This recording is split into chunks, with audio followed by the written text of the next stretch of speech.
times. All right, folks. I excited for today because we look at something new. Still part of the general trend, but yeah. But before that, let me have a sip of water. I have a bunch of drinks here today. I did slightly overdo it. I got the classic invisible water bottle that I know everyone has. Just drink straight out of the air. I also have a, oh my gosh, can't see anything. Yep, it is working still. Oh yes. I was like, oh my gosh, I've frozen. But I'm not moving, but there we go. A cup of coffee. Also have the need to check to make sure that actually my audio and all that's coming through right. Let's have a look and see. Wait for that to load. I have a provider of hot water, the sustainer, the retainer of heat. So that's going to be fun. And then for later on tonight, when I get thirsty and tired of water, finish my coffee, I've got a choice of two drinks. I've got a Bang Bang. It is, and basically instant hot chocolate. It's quite thick and creamy, and it's very sweet. And then I also have white coffee. This is Luwak. It is premium with a double star because that is the name, not the quality. It's premium compared to the non-premium brand of theirs. So yeah, star. This says white coffee trademark because it's not a white coffee. So it's like those burger made with real meat, trademark or registered. So yeah, I've got instant coffee for the haters. I know some people out there are like, that is the worst thing you can do in your life is to have instant coffee, and I am abomination. Well, maybe I am. Maybe oops, my internet is giving me happy stories. I want to try to the other one. Let me. Hey, Diggs, how's it going? I'm just looking at my coffees. I hope my video is coming through nicely. Keeps freezing on my other display, like right now. I don't know. Let me go back and check. Am I moving? Oh dear, all is lost. Oh, I'm back. Let me just make sure that it's not. I'm having issues with the Wi-Fi. Let me quickly try one last time. I'm going to disappear for a second, and I'll let you have that happy thought while I.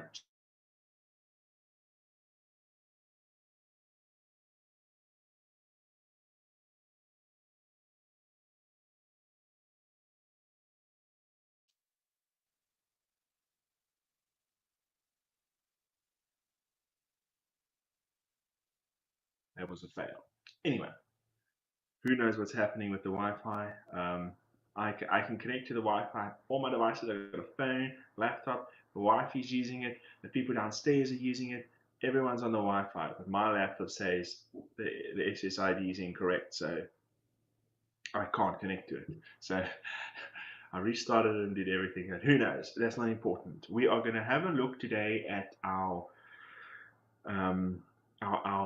sort of bot we've been writing, see what we've done, see the cool things it can do, and then have a look at the next part of sort of the big story that I have in my mind that I've never written down.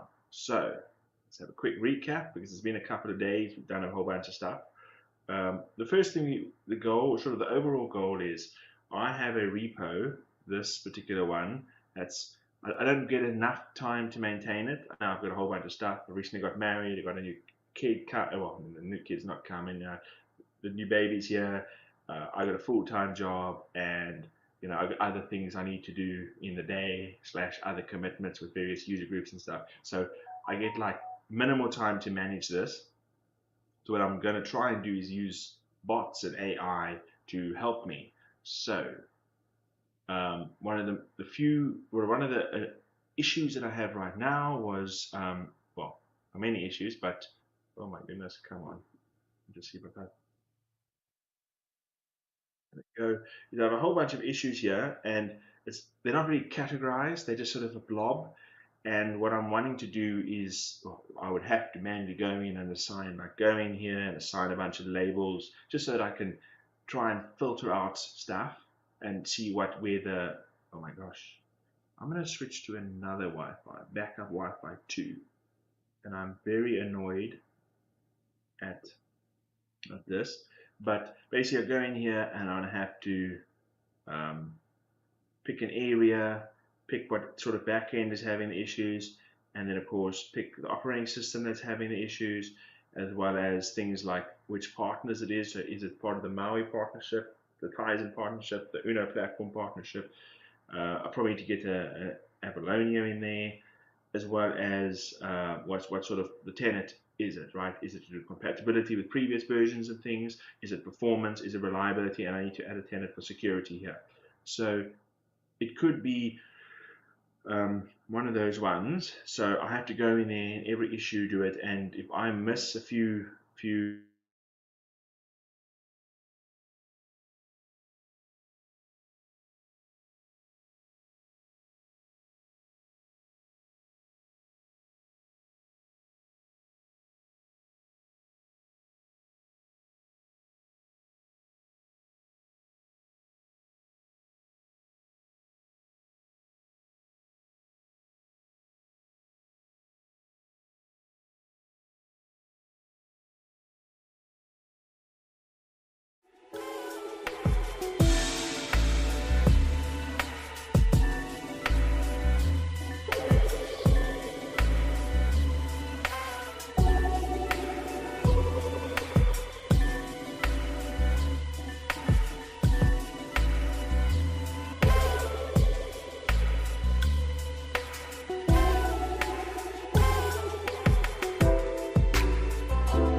Let me check the audio. I can't.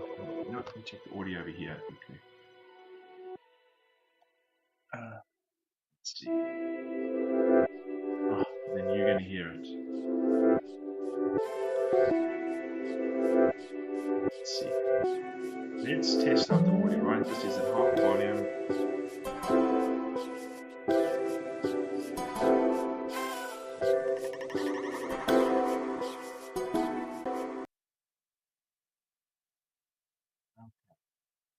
That better. All right, I think I might put this.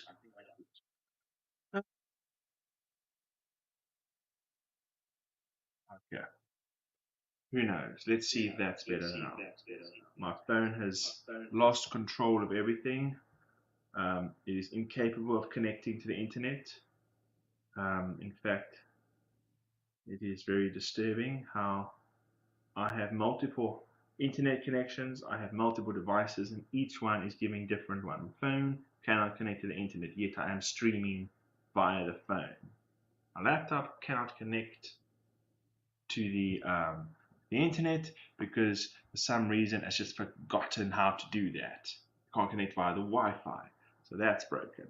Mac that I have over here is just working like a dream. And usually it's the one with the most problems. Yeah, so that's going to be annoying, very, very annoying.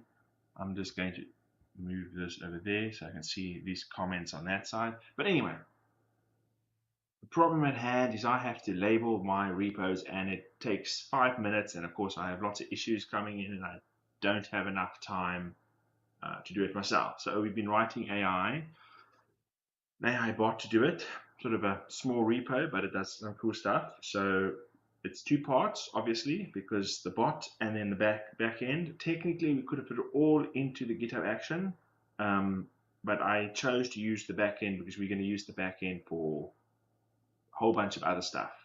So right now, it's got a, I'm going to zoom in a bit this more. It's just a simple PowerShell composite action. We load some stuff, we do a whole bunch of logging for making things pretty, and then we just send a JSON request to our magical endpoint, and we wait for the AI to reply, and we basically have a step to say add a comment and add a label. So, and here's the comment, right? So it's pretty simple, pretty straightforward, and all the work is really done by the back end, and our back end is quite a bit over-engineered, but we're using Aspire because I want to make maybe a web dashboard at some point. So we need a web app thing, and I don't want to deal with copying URLs everywhere. And also Aspire technically doesn't really cost anything. It's just a mechanism for you to basically say, hey, these are all my projects, my web endpoint, my backend, my services, or whatever. Push that all up and GitHub will do it, and we can have a look at what it looks like in the cloud. This is just to do some GitHub things and AI things just so that I can share some code with the project we're going to do today. This is the Azure Functions app. We have a single function right now that is the label function. We get some sort of request in, and then basically we ask AI, get the best label, and there's a bunch of parsing and validation over here, nothing useful. And basically the backend does the work. So it's pretty cool, and we can see it in action in a second. Let me open that so we can see it in action. And of course, service default is just a random project. I'm using Azure because I'm there, and I thought, hey, let's do a recap on how much this is costing me. So this has been going for November 22. When did I do it? I started this maybe either Friday or Thursday. I started coding, I think, on Thursday. Let's just see when the repo was born. And we can see how many days I've been talking to the backend, scrolling all the way. November 18, initial commit, initial code, no need to be fancy. I was over-engineering it. But basically, yeah, I said 18. I think there was a 18 here. I don't know what I was doing on the 19th and 20th, Tuesday, Wednesday. I don't quite know what I was doing there. Maybe I was doing something else. But anyway, let's just say we count from the 21st, right? So, or 20. Let's just do that. Been 1 week. Our AI has cost us $30, and it's not the AI, it's the container registry and the container apps. Now I know Dan was joined us a couple of days ago, and he was like, that's where the money goes. So either I'm probably going to try and speak to some people and say, like, hey, You know, my Azure function is one function. I have been calling it, I don't know, 100 times total, um, and it's quick. It doesn't do anything. It doesn't have crazy dependencies. So is this a normal price? And if it is, I think it's a little bit expensive for $30 a week. So let's just work it out. How many weeks are in a year? Um, 30, $30 a week. Let's just go four in a month times 12 months a year. It's going to be like 1.5K for me. So let's see what that is. 1500 ZAR to USD. It's probably not going to be that high. There we go. That's $80 for someone does, like, I don't know, 50 requests a week, which probably means, you know, let's just say this goal is to have free AI for the world. 10 people have it on their repos. Each one has one issue opened a week. It's still going to cost me, you know, $100 or something, you know, sort of that thing. If they have 1 or 2 issues a week. So it's expensive, I think. And for example, looking over here, the container registry, I'm paying $12. So probably like $1 now, just to have the container registry. Like, can I use Docker? Right, Docker's free.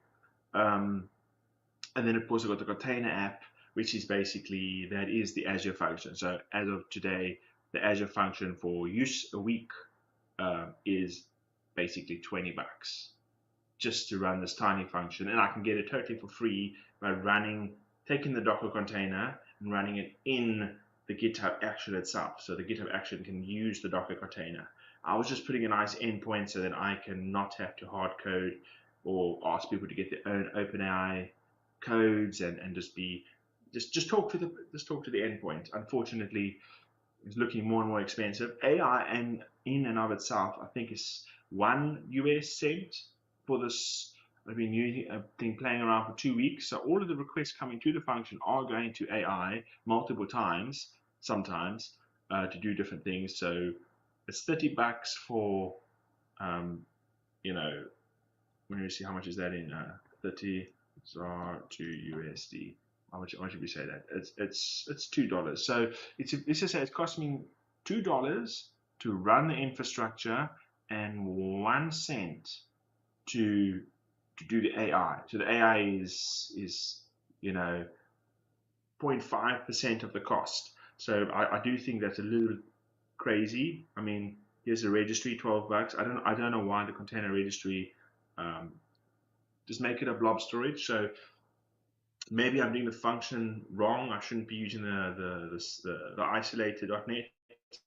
Well, that's for later. I'm okay to spend a bit of money to play around, to learn. But yeah, so that's how much it's costing as of today. I only have a single model, and it's the default. The base one is GPT-4o mini. It's nothing fancy, and I ask it basically. If we look at our code, well, let us run the code and let's see how many. This is a new deployment. I was using the work one, and I don't want to switch to that tab now and be annoying and log in with the corporate details, blah blah blah. But I mean, if I go to, I believe the AI has metrics that we can see. I think when I send a request, I got quite a lengthy prompt because I'm explaining a bunch of stuff. I don't know. I need to ask AI to help me improve the prompt. But let's have a look at metrics. So I think I'm saying like a couple hundred active tokens, process prompt tokens, right? So in a bunch of testing, I got 400, basically 500 tokens, or I can just hover there, 500 tokens, just put that on, and let's add a metric. The other metric was the response tokens, prompt tokens, completion tokens, I believe is also need to add that, right? And the completed tokens is 100. So this is a couple of requests, and it's quite minimal, right? In this, I think right now I was like 20K on the work one, so 20K tokens, and it was a cent. So the costing is it a couple of cents per million tokens? I think the Azure cost, so it's very cheap. So the most expensive is literally hosting a Docker container on Azure, and I can get that for free for Docker Hub. So I'll see what I can do. But anyway, that's the story. That's about it. The goal of this is to, as I said, is have a big fancy dashboard where you can connect your repo to it, and it will give you metrics to say, hey, here are new issues. These are important issues. These are the areas where they are, and just help you figure out sort of where to work next, right? Obviously, if you've got a big repo with hundreds of issues, which one do you prioritize, right? This one looks important, but it's affecting one person, whereas this one looks like someone's having a few issues, but then over the week you get 1,000 thumbs up. It's like, okay, no, that is the real important issue. And then as well as you to see how long are you taking to close issues, how long are you taking to respond to issues, just so that you can see, hey, can I improve my community engagement, as well as say, hey, I'm taking too long, maybe I need to get buddy coder on board to help you just sort of right, because as much as we all love open source, and like, oh, I want to do this, like I really love working on Skillshop. I don't get enough time. I have a whole bunch of stuff, and I also want to work on multiple other things. For example, I do want to learn how to use the AI and the GitHub Actions and the sort of the automation with intelligence, but I also need to do my main work, which is the Maui repo. We've obviously got a team, so it's not just me, but I can't just be doing one thing, because then I start to not grow. I want to learn. I want to try new things. I do have somewhat of an imagination and goals. So I can't do it all alone. So AI can help me, and I don't have to get a buddy just yet, because working with people on a project requires some sort of structure, and I'm more of a chaos person. So using AI just to help me, at least put a label on it and help me to categorize it, really will help. And the next thing we're going to look at today is to help me prioritize issues. So it's going to scan the issues. It's going to look at things that are comments, the likes, the reactions, the amount of anger in there. We can have a look at the amount of people saying they're having frustration. If there's like, oh, someone's found a workaround, then we can drop that down. So it's all about allowing me to prioritize issues to work on, most impactful issues to work on. So that is what we're trying to do. And this is the first part, also doing the label. And our current label, we can have a look at now. If we have a look at this particular issue, someone opened this issue, and they wasn't super detailed, so it's quite a nice one. They've got a description, which is basically just the error message, which is not super helpful often, but whatever. This is the default text. They didn't bother filling in the code. They say they want to compile correctly, and it doesn't work. And then of course they give me a version number. They give me the last no good version. They're telling me they're using VS. This is all part of the template, which I think is the defaults. But they did give me enough, little bit of information to say, hey, they're working on Windows, which in this particular case doesn't matter. It's a Blazor app. The build worked fine, but that's what it is. And oops. And basically, this is the issue description. So right now the labeling only looks at the issue description because it'll be applied when the issue is opened. I happen to know what the issue is, so I have a fix in the works. But basically, it's not super detailed. So this for me would require me to understand the repo, and if I get someone to help me, they might not understand all the different components right at the start. So when I ran the AI on it, which I believe, which one is the latest one? 14 hours ago, yesterday, I think this one. I ran it, and I have multiple label groups, as we saw, OS, area, and stuff. And this one was able to detect that this was the Blazor, and it gives a nice description. It's compilation, the Blazor application, which tries to the views of ASP.NET Blazor, other labels. I also made it give me other things it looked at, but it didn't choose. And this was helpful to find some other stuff. For example, areas and docs are not there. So I know it looked at area, Skillshop and docs as sort of the secondary checks. But the way it was really helpful before was this one used to pick Windows Classic, and I think I have a previous run here. So when I select the back end, it was saying platform, and it was saying, oh, it's Windows Classic. And what the reason was, it was looking at the issue. and it was seeing, look, there's a lot of Windows over here, Visual Studio Windows, Dell laptop. So it saw that this issue was related to Windows, which is understandable. However, the very key component here was Blazor WebAssembly and WASM, right? These are the two most important things. So we added yesterday the ability to the AI to read these labels, and in the case of our OS, if we scroll down, um, our current WASM label is saying WebAssembly as in a Blazor or Uno platform. And then the new AI that we did yesterday was able to say, hey, actually, this is the WebAssembly. And it still looked at Classic and Windows Universal because there's a lot of Windows in there, but it says do not fit if they focus on traditional Windows applications rather than a WebAssembly context. So by changing our prompt a bit and adding more information, we now have much more exciting, much more accurate results, and sort of this is going to be a nice comment. So I'm not ready to make it automated yet. I want to let this run for a few days and see how it goes. But effectively, I think these labels are correct, and we can pick, for example, for funsies. Let's go over to another one of my issues, and let's try this one. iOS Chinese rendering bug, right? It's doing weird stuff on certain new phones. I'm pretty sure. Let's close it and reopen it. Sure, the iPhone, it all works all the way up to iPhone 17, and then you run it on 18 and it explodes. There we go, 17.5, and then 18 comes with that. So what is the problem? I'm pretty sure maybe Skia is using an old API that doesn't understand, and as part of the iPhone 18 doesn't handle it. Who knows?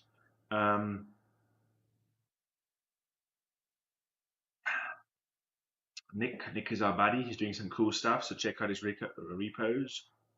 Towel Blast. He's got a whole drawn UI. Look at this chat going. It's very nice. Thanks, folks. Um, no longer standards bound. Oh.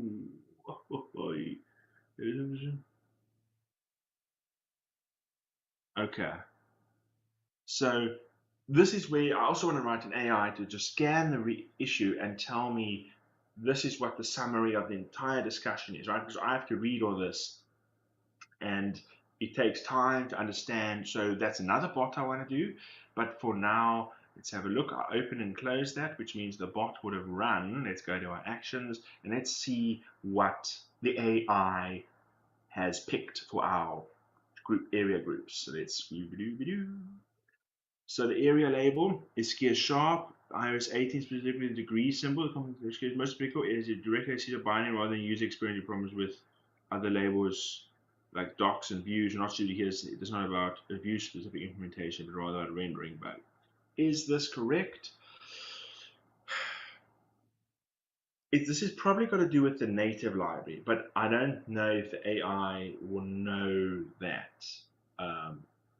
So if I was to open this, remember all he has is the description here. Obviously he doesn't have image recognition, it's a poor AI, but he's saying, yeah. So, I mean, this is technically not the right issue label, but I wouldn't have known that, I suppose, myself back in the day when I was just had this description. But based on the discussion, and he posts over here, you know, I might have been able to determine that this is area. So it's not 100% accurate, but we're getting there. And also because my native label, my SkiaSharp native label that I have doesn't have any description. So there is no way for the AI to know what that actually means. So that's where I can improve my label descriptions to make it work better. Let me just make sure that this is working. My phone is not very helpful. I don't know if that's still working. Yes, it is. Okay. Let's just pause that. Yeah, I was just checking Twitch to make sure it hadn't crashed. My phone is saying it's not working. But anyway, so that and the back end, Metal,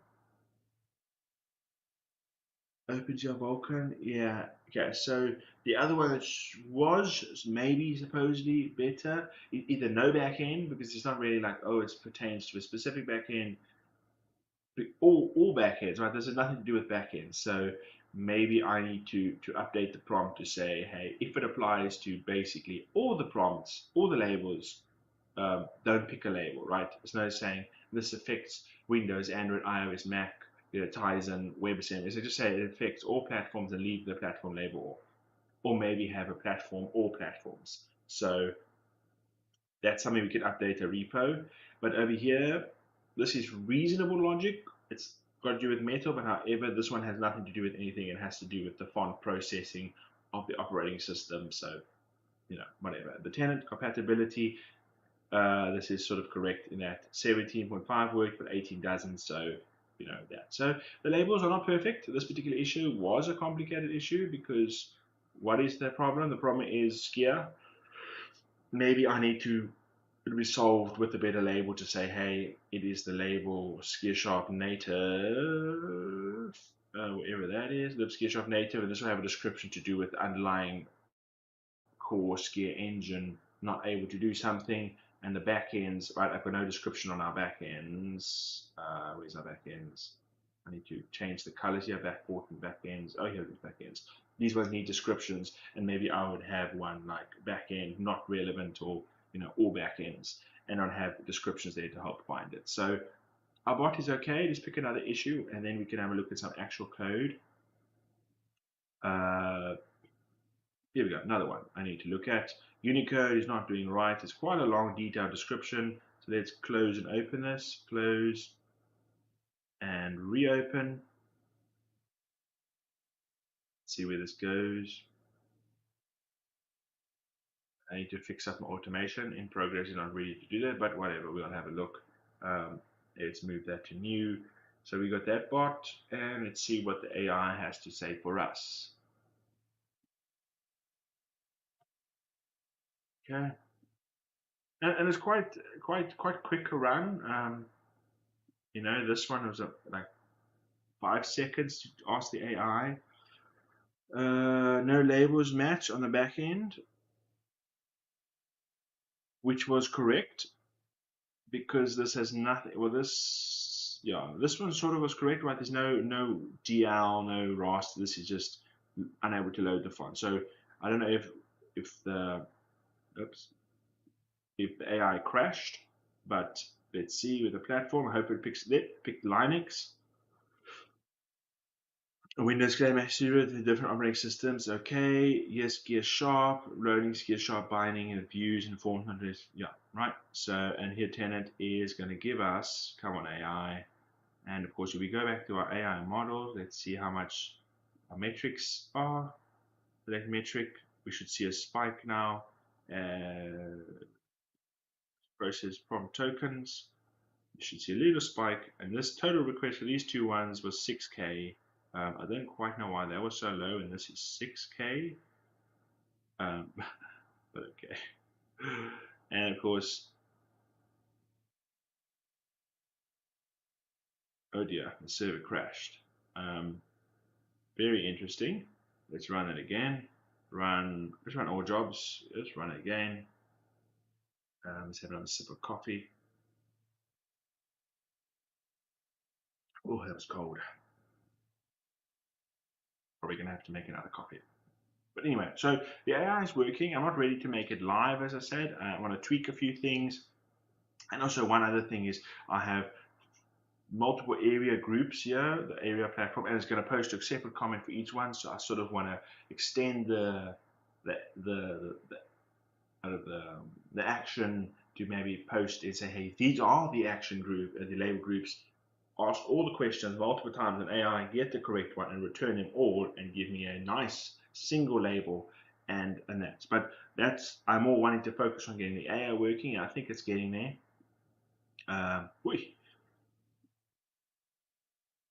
Okay. Now, if this fails again, it might be that the prompt is offensive to the AI, which happens sometimes. So it'll find certain words that are offensive. Now, where the coolness is, we can head over to, let's hit refresh. Let's see how many thousands of 7,000 tokens, and let's see what the response tokens are. Tokens, inference tokens, generation completion tokens. Let's see. Okay, that's a total of not 1,000 by 7,000 for that, and it failed again. Okay, error. Let's go check the logs to find out what happened. Now, where are the logs? That is what I want to know. I have application insights. Let's see if anything goes there. Let's have a look. Here we go. Failed request 1. Server response 8 seconds. So 23 requests. Okay. Monitoring. Let's check logs. Actually, I actually want to not do that. I want to go to my Azure function and see what the Azure function logs are. I don't know if I'm probably not putting the logs anywhere permanent, so it's probably just going to be the console. I need to figure out that. This is, less than a week's of coding, so we don't have all the goodies up. No, I want to look at log stream, and we'll fire that off again. But let's see why AI. Here we go. Here's the AI. Let's clear the log and let's run it again.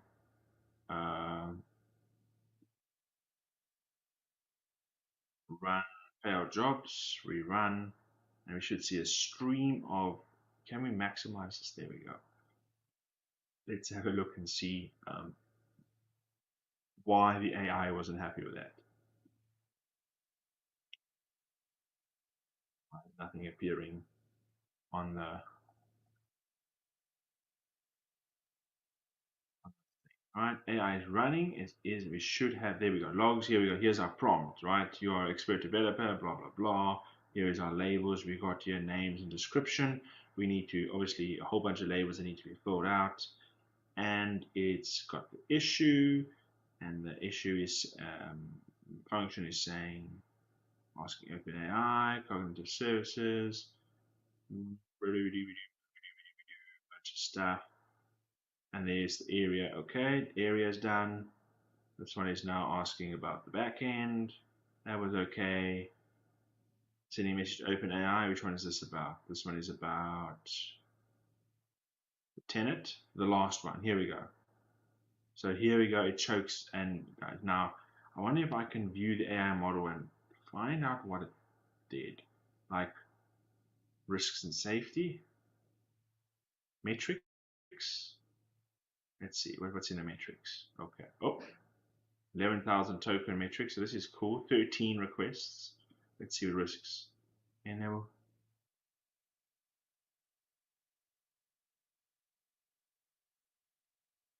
pushing the button, folks.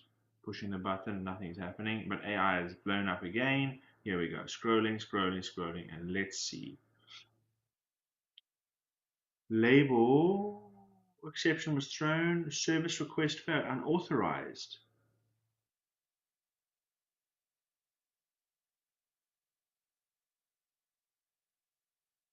What?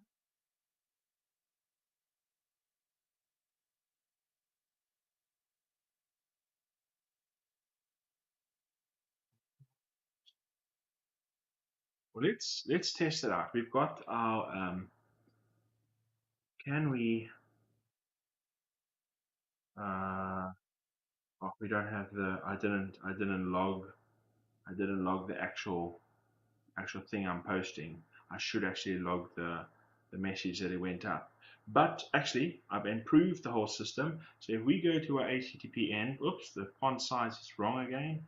Sometimes the font is big, sometimes it's small, but we can just copy one of these, go to the end here, and let's do it. So this is issue, this number. So we want it to C# issue, minus C#, and we're doing 10 net.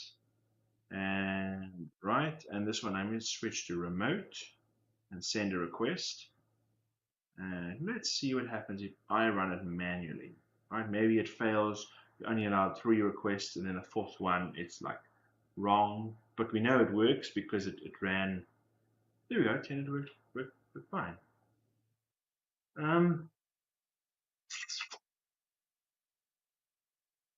Yeah.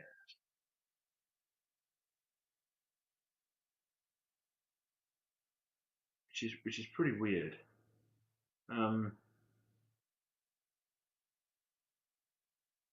Yeah, okay. I'm not quite sure. Net, let's copy that quickly. Maybe that's matter. I mean, label names, label pattern, label issue, GitHub issue. Right, it works again. Um, so I'm not sure why this one is failing, but I'll have a look some other time. We can write some code and figure out. But effectively, it's mostly working. But yeah, I'm gonna check that, investigate that later. But I think that's pretty cool. It mostly is correct. We can obviously refine it over time. The code is here. We can we can fix the code. We can push new models and new prompts and stuff whenever we feel we're excited to do so. So the the scaling is gone. The entire operating system is scaled up except Visual Studio. So I'm going to have to descale and all that. So let's just write some code. So the next thing I want to do is help me, as I mentioned, triage, or at least uh, um, figure out which issues are important. So the way we're going to have to do that is to maybe pick. So the way we work out what's important, we're obviously going to order by, most recent issues, right? If it's an issue that's 5 years old, we're probably not going to value that as the most important unless it has high, what do you call it, interactions, right? A 5-year-old issue that's still popping on is still going to be, in the recent list, right? It doesn't have to be a new issue, but it has to be interacted with recently. So we're going to look through maybe all the issues that were new, edited, changed, or whatever, commented on in the last 7 days, right? That's a nice window. Maybe we can do 10 days, maybe 14 days, depending on, I don't know, how the results appear. And we're going to take that and we're going to apply some sort of weighting to various actions. So opening an issue, you get 1 point. Adding a comment, you get, well, it's an opening issue, you get 3 points. Adding a comment, you get 2 points. Reacting to the issue, you get 1 point. And we add that up,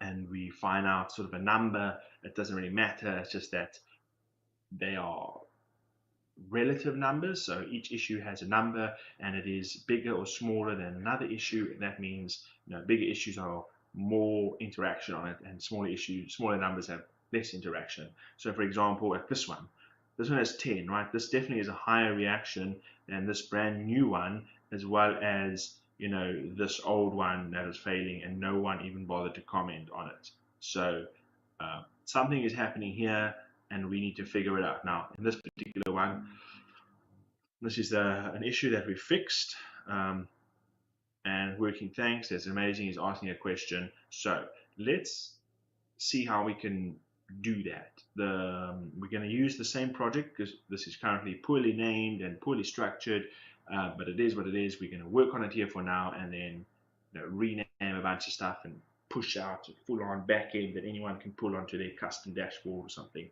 So, right. So what we're going to want, we're just going to do a stub function, and we're going to write comments in here, what we expect, what we want, and let me just copy this function. We're going to call this engagement score. Right, and this function is going to be engagement. Is there a D? No, engagement score. So this one is going to comment here is going to be /API slash. Okay, that's not the one. And this is going to be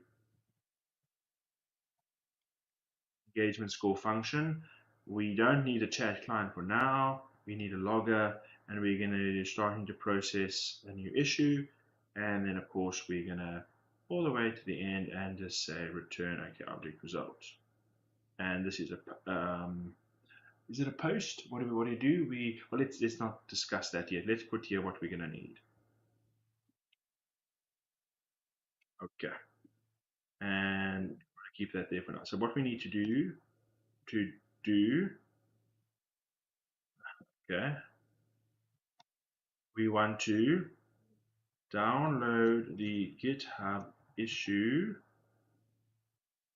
and all the comments and reactions, and then we want to do calculate engagement score. So what does this do?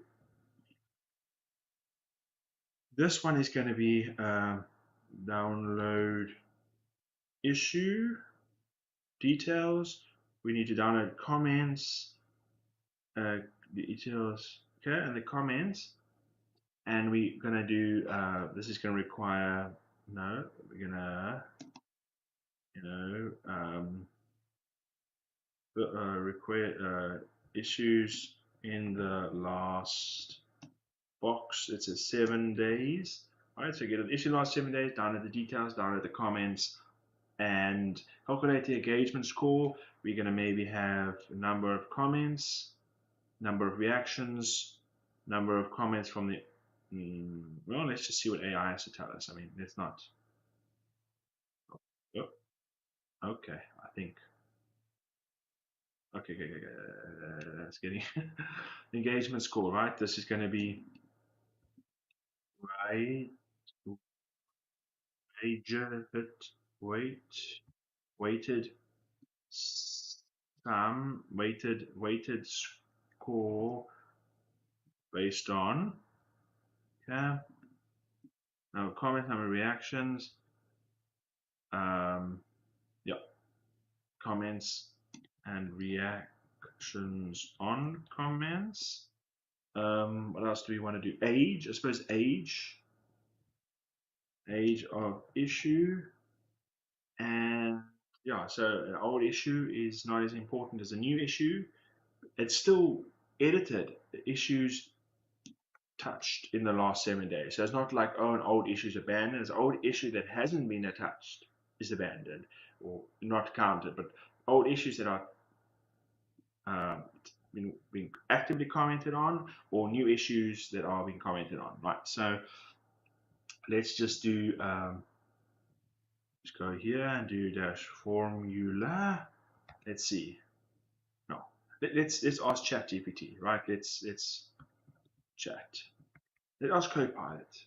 Let's see if Microsoft has anything helpful for us. We are just going to ask them to give us a nice little algorithm that it thinks will be useful for us, so we don't have to sort of play around too much initially.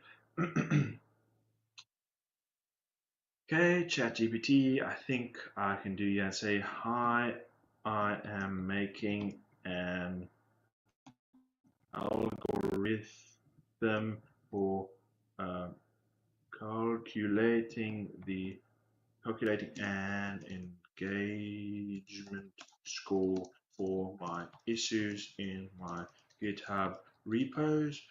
What sort of components should I consider, and how should they be weighted? Can you help with a formula? Let's see. And we ask the AI to solve this problem. Here we go. Oh, number of contributors, that's important, not the number of issues, but the number of contributors. Diversity, look at this. Here we go. Could scale all metrics between 1 and 0. How do you, let's ask it to elaborate. What do you mean normalize? Right, maybe they want us to download all issues. Identify the range, the maximum and minimum.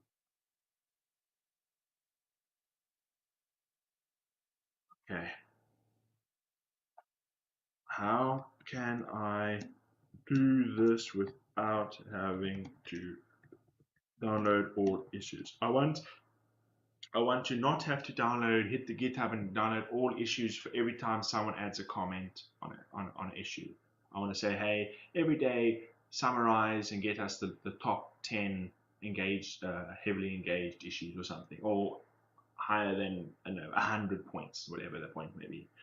How to download issues. Okay, request. Read for a level. What?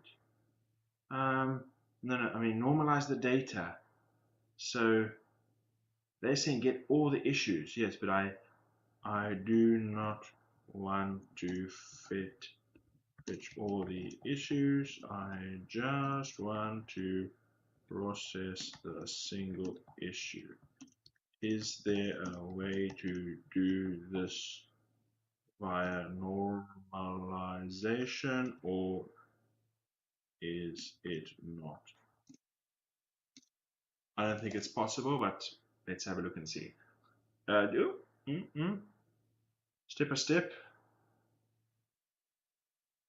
Estimated data range. I didn't think of that. Maybe I could even process it and cache it. Once a day we download everything and cache it. But let's there you go. Okay. 50 comments. That is a bit extreme. So let's just go with initial formula here, and let's deal with that. Right, formula, and let's pop that. Gonna do notepad.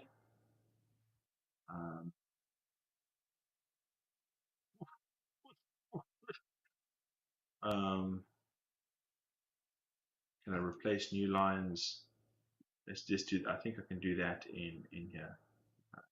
File, pop that in there, and I can replace new line with space. Well, it's not a new line, some special weird character. There we go. Perfect. So this is our formula. Let's add that as a comment. It's quite long, so I'll break it up. But yeah, okay. I think I like this breakdown here too. So let's just copy this, and this will become our code documentation. Right? Obviously, we can refine that. So pop that in there.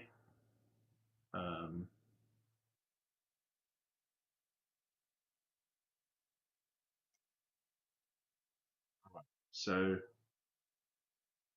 number of comments. This would be maybe, let's say 30%. Is that fine? Let's do that for now, Katie. 30%, 0.3.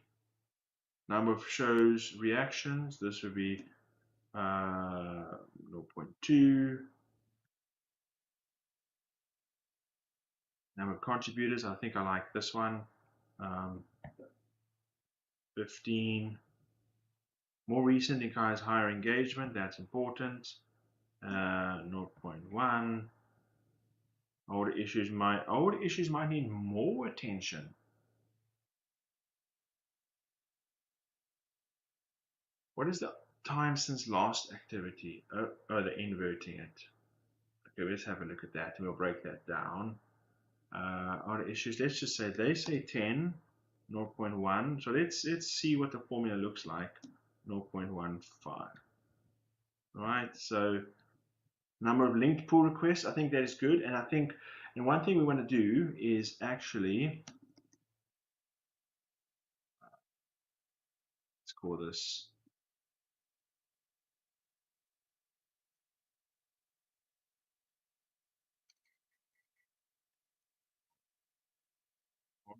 right? What we also want to do, I want to check, yeah, we also want to do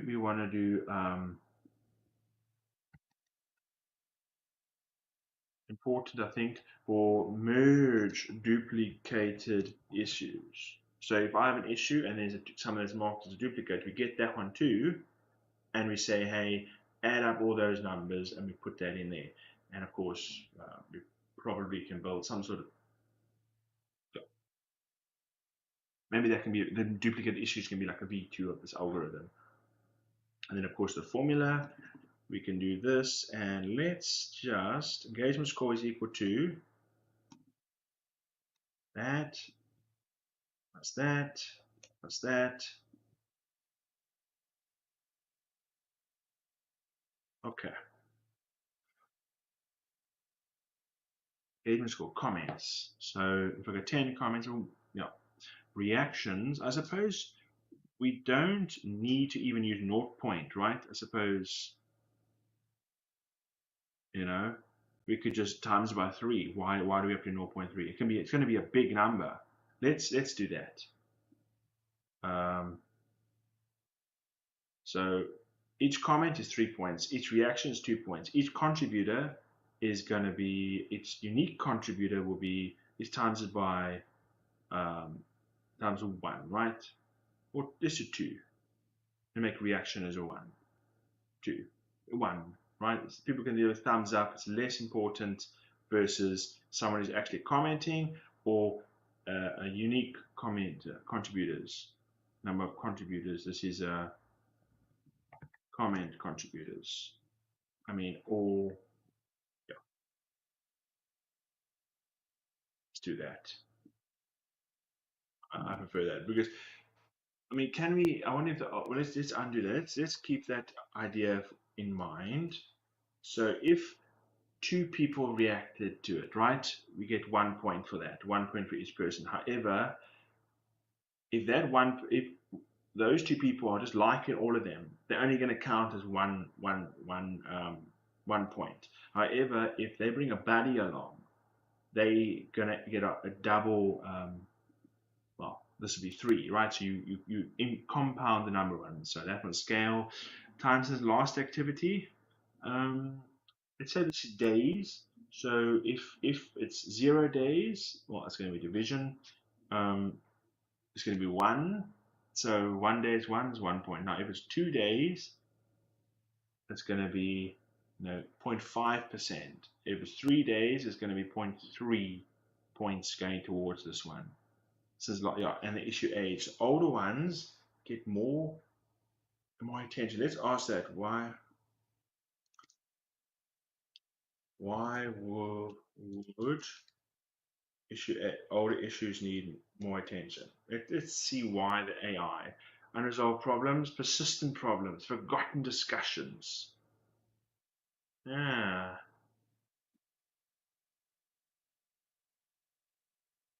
Community perception. Okay. Oh, this community perception. Okay.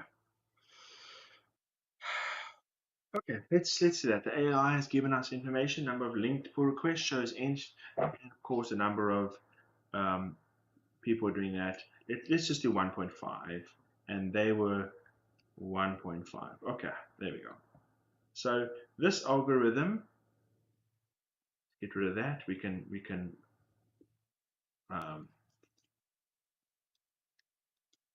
toggle these numbers.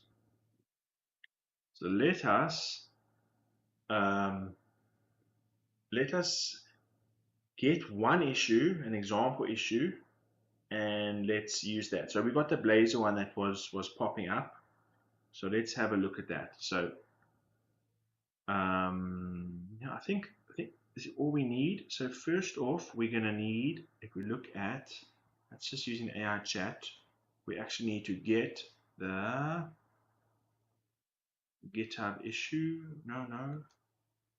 How do we get to the GitHub? We need to fetch GitHub object. Oh wait, this is already in the other one. So we're gonna need to create a sort of just do a JSON object right now. Let's see if we can do this. Let's copy this. Monoscale sharp issue number. Let's have a look at that issue that we're wanting to have a look at. That's important to us, that we found was quite intense. We can maybe compare against this one with 10 comments versus this one, the features report, right? That was September, and also let's pick a random one for old. There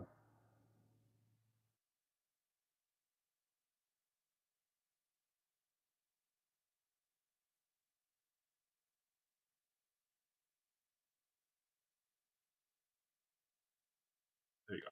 Let's do that one. So our one we know is going to be intense is this one. So let's copy this issue number.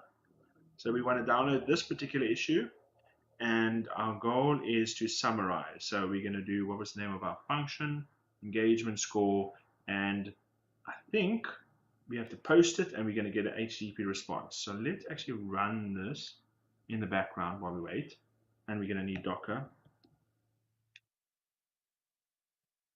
Okay, so the first thing we need to do is going to be a post run async. We need to parse.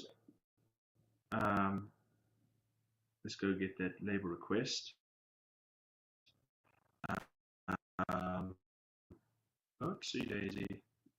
Our computer has frozen. There we go. Right, so this is our, not a label request, engagement score request, right? The issue, we don't have labels. Okay, like I think this should be shared, but for now let's keep it in there. We don't have to over engineer. So this is the engagement score request we want. So we're going to do that. We deserialize the body, serializing context, parse engagement score request. So we're just going to deserialize the context. So we're going to quickly do var request. We can't do that. We need to do ES request. There we go. Engagement score. We're going to comment out to validate for now. And there's another one over here, validate issue. Let's see. And of course, when we want to get the score, we don't have labels. We just have the issue. Issue and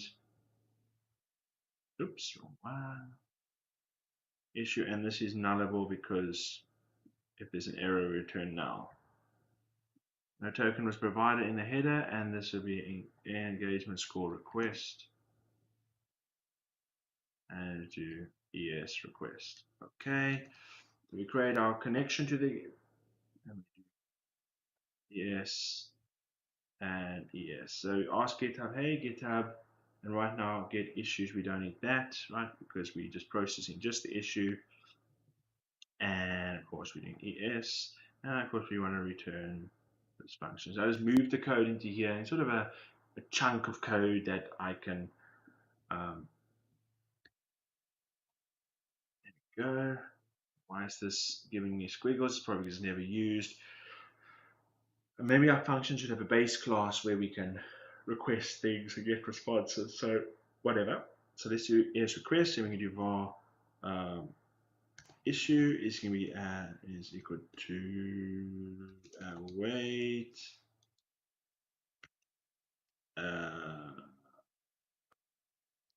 US/ES request. So we want to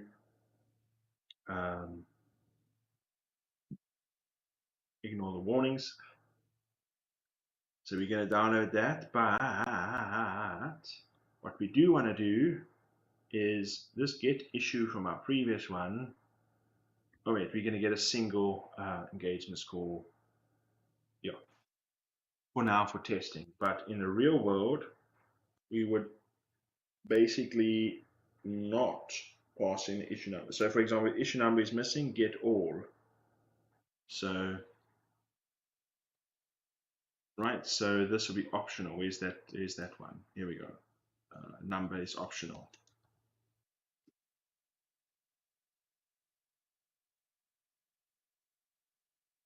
And of course, we will do here, and we do. Here we go. Right. If that one is not null, is int number, then we do number, right? Otherwise, I'm just going to log an error for now or something else. So no issue not request body return now. There we go. All right. No. Yes. That. Then we do that. So I'll add a to do here, right? So to do download all issues and process them. So this one should now be not a single issue. This should be I list of GitHub issues. return a new issue, right? Just return the one. And then this one I'll do return now. No, this should return, yeah, now empty, okay. So we're over here, issues, right? So this one is going to talk to the GitHub API. This one will be like, for example, right now we got get a single issue, but we might add, we're going to add overload or I think get issues, and then of course we'll do a since and a filtering and all that. For example, this part, the first step, right? For get all issues. But now we've got a single one. We're going to get our issue details. And we download the comments later and merge duplicate editor later.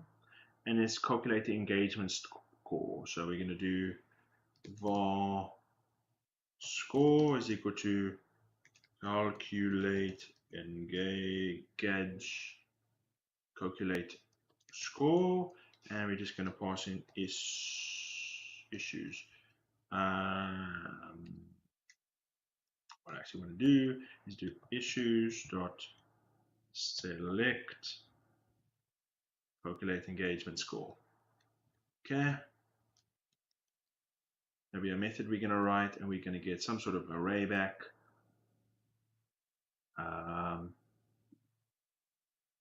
And do .toList just to make sure it fires, and this calculate engagement score over here. So let's make a new method, private int calculate engagement score. AI, bro, AI. So let's keep that there. So obviously the comments, reactions. Let's put this in here.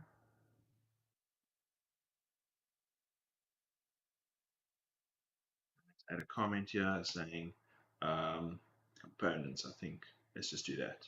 And let's indent that another one. So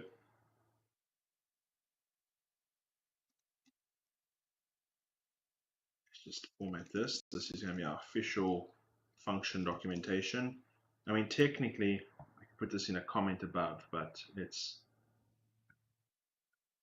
not do that. Okay.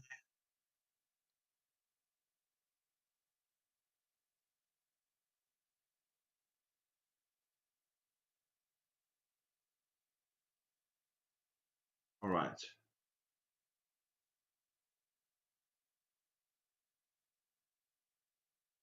So we need contributors, comment, select author,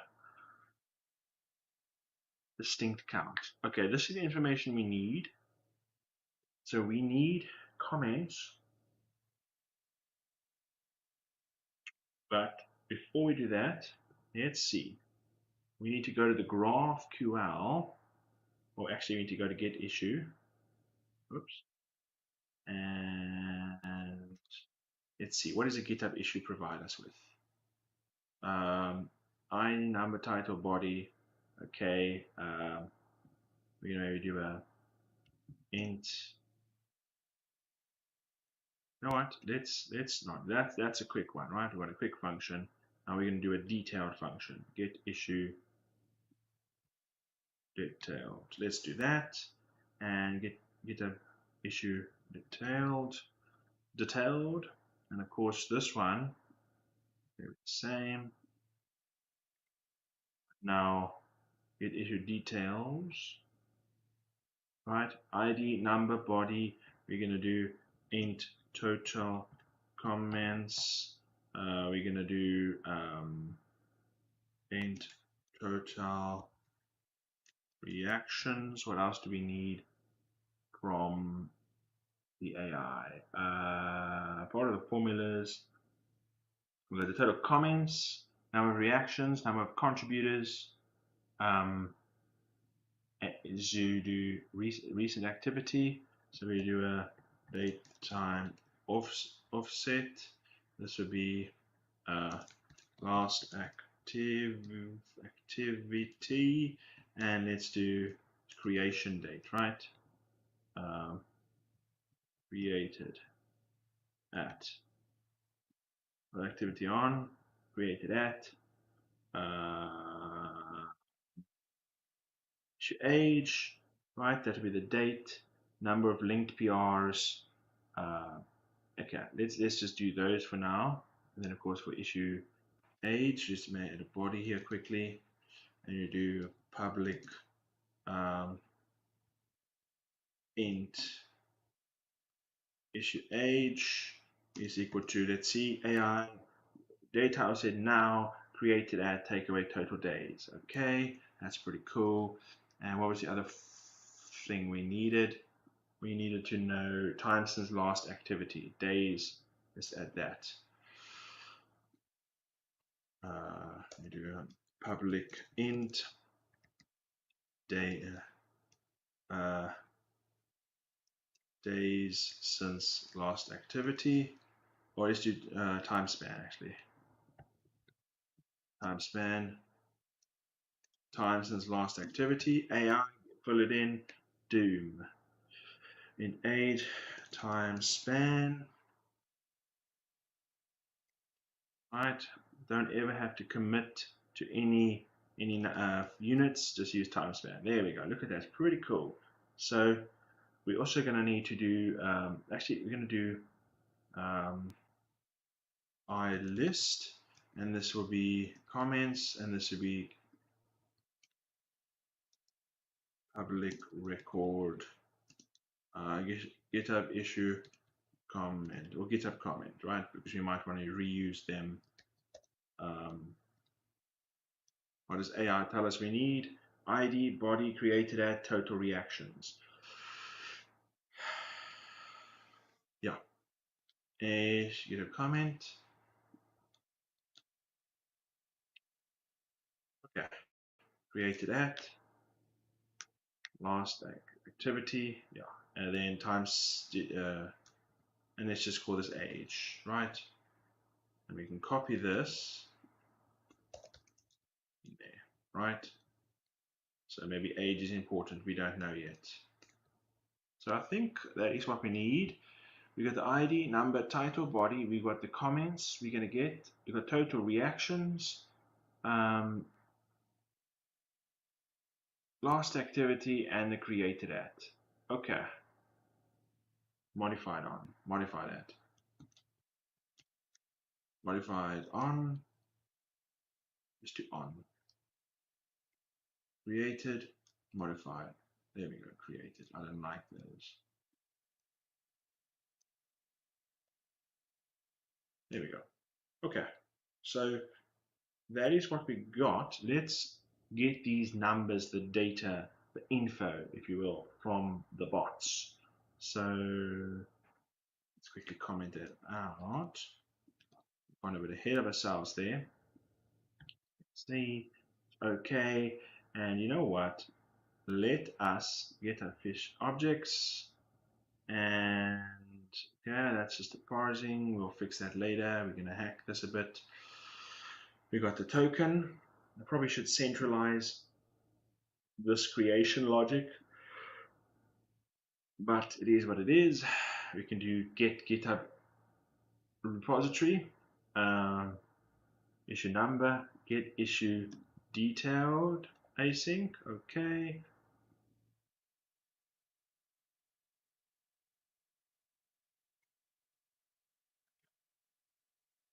So I need an issue. Okay.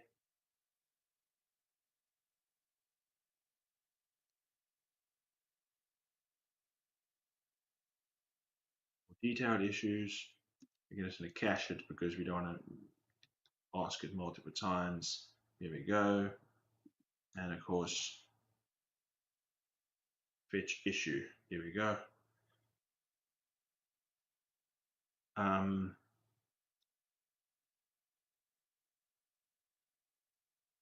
Me.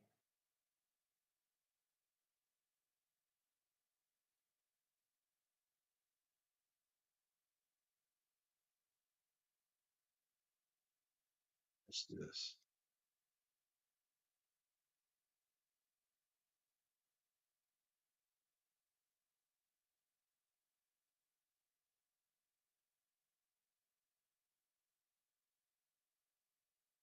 Can I do that? ID. Oh, wait a second. That's not how you do it. You do that. Then we put it here. And then we do ID, number, title, body.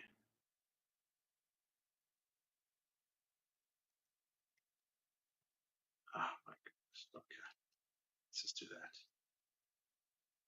So let's add this as part of the request, the default one, and then we can create this object and we just add the things. So, or actually, how do you do inheritance?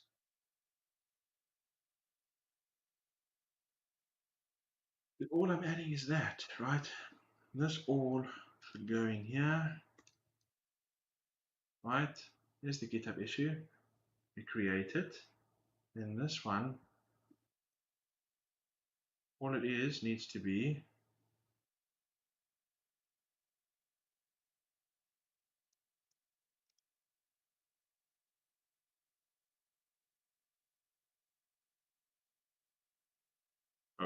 ID, number, title, body.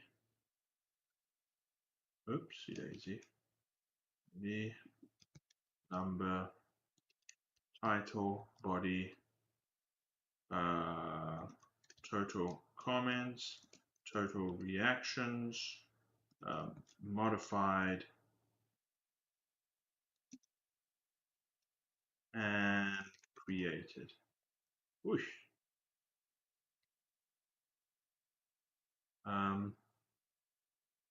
Oh my gosh, this is ghastly. Look at this. Look at this guy. See what the world we're living in now.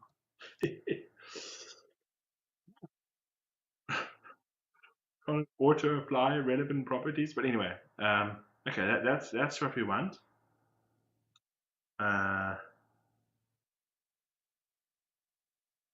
Should comments be at the end?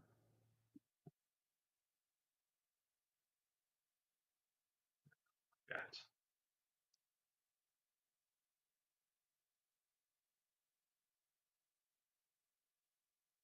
Oh, we need to add a body, so and this will be string author, right? We need to do this as well.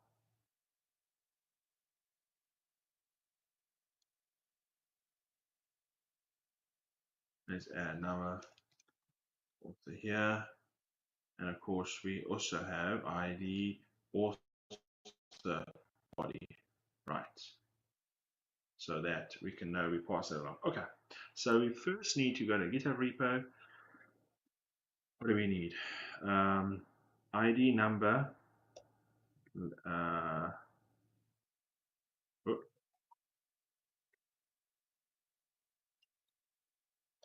Issue there. Whoosh. ID number i.author dot login. That's the username.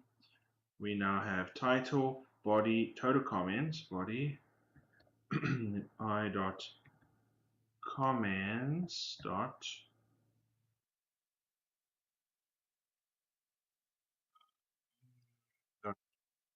count, total count. There we go.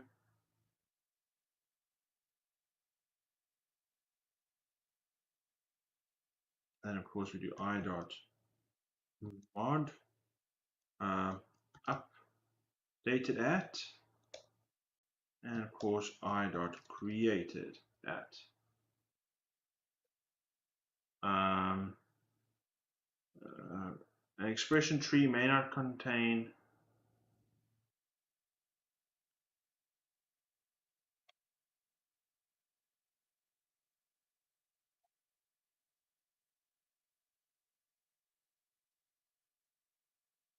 these optional arguments. Ui.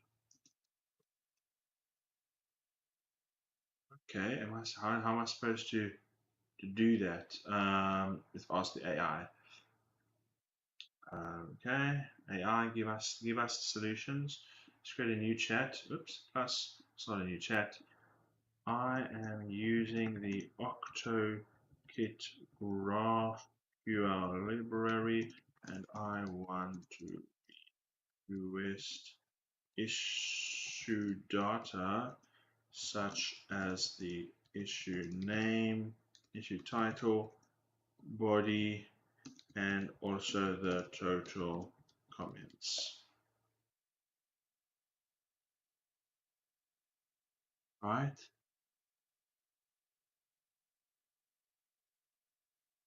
I am using the C# SDK. Come on. I get the net GraphQL. There we go. Query issues comments is equal to issue.comments. No. Oh, okay. Maybe I have to do it all explicitly. Let's see. That was it. Maybe I should have just tried that, but you know why try when AI can help you? Okay.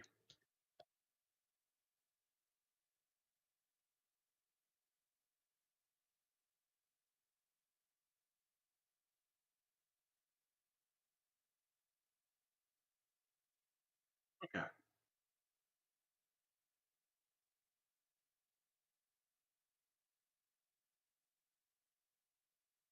Then just for now, we're going to do issue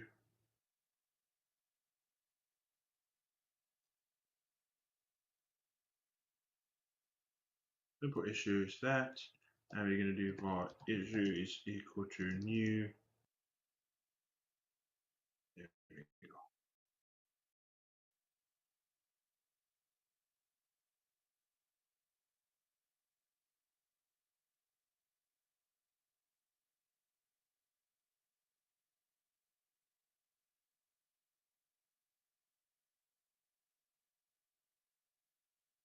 Just do that for now. There we go. And we don't want to do anything. Okay, so what have we done? In our engagement score function, we've gone ahead. We are going to pass the engagement score, just get a real object, and then we're going to take that object and say, hey, give us GitHub, please give us the information so we can create a repo here so we can get the tokens and stuff. We ask it for the detailed one. I mean, I potentially can not do it this convoluted, derived, deprived, and mixed up way, but let's have a look at GitHub issue. Like this is overkill. GitHub issue, and this, you know what?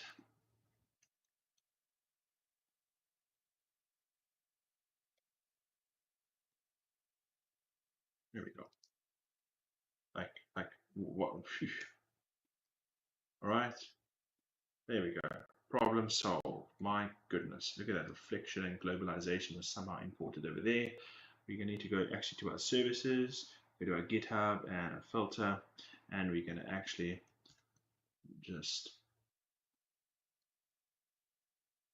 replace that. Okay, let's see what horrors we've done. Get up all issues.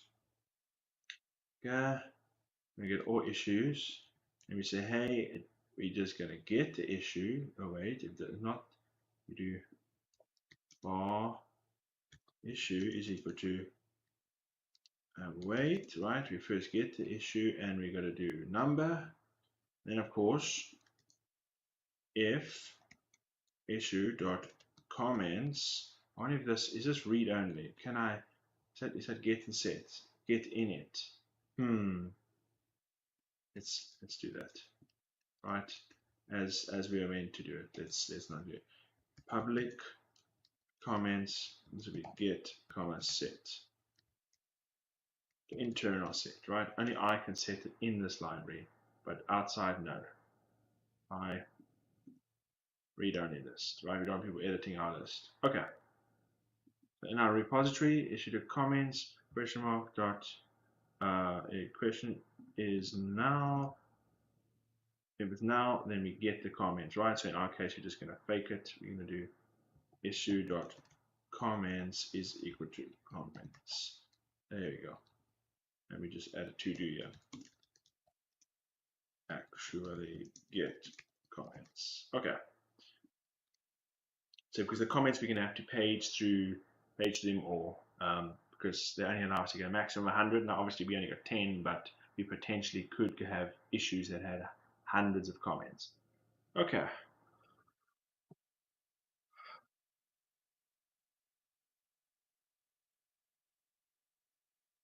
There's our stuff.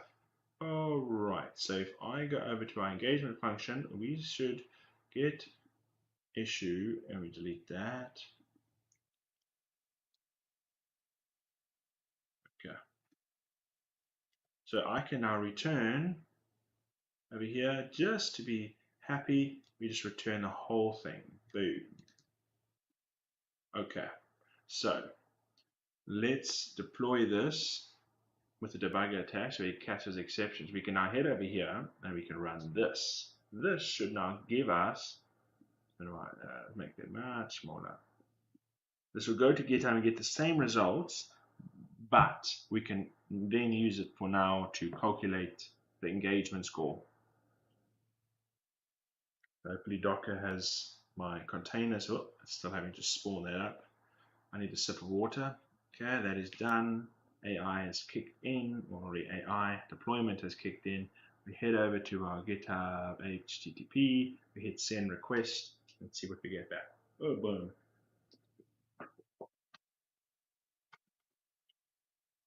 All right. I destroyed it. Do I need to register anything? No, I don't. Let us head over to the console. We only have label post, engagement score. Did I do my HTTP wrong? Run it again. No. Oops, daisy, wrong one.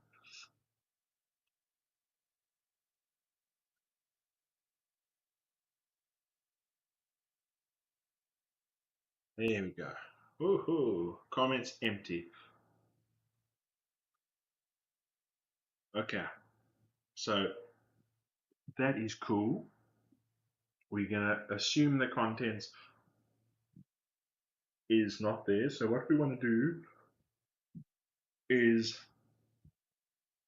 create a get the get the score, and then we return the score.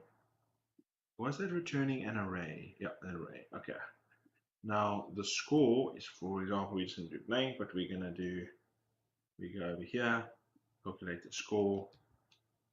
All right. And let's do this.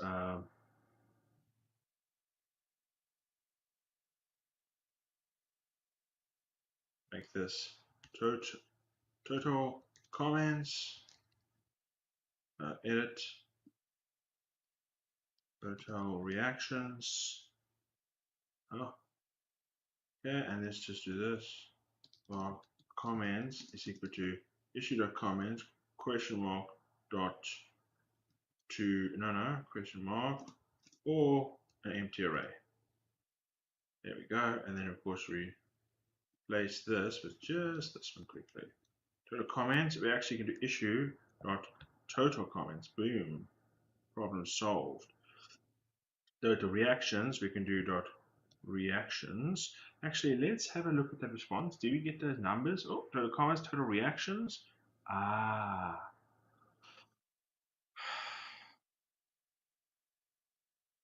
Yeah, okay. And then of course we're going to need to later on actually add a new one here. Public int total comment reactions.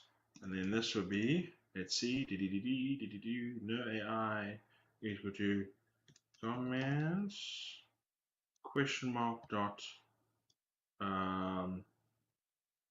sum, and we want to do C, and we're going to do C dot total reactions, or if that's not found, we're going to do 0.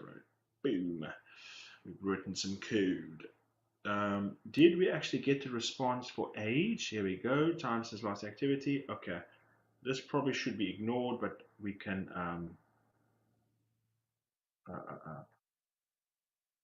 let's ignore that. We're going to go to GitHub issue. We're going to say, you know what, let's keep that there for now so that we can see it. But actually we need to do this. Just ignore these ones. But for now, we're just going to comment it out so we can debug it. Where's that HTTP, right? That's pretty cool. Then we've got the author, Frotstit, but now we're going to add our score in it. We're going to do, hey, comments,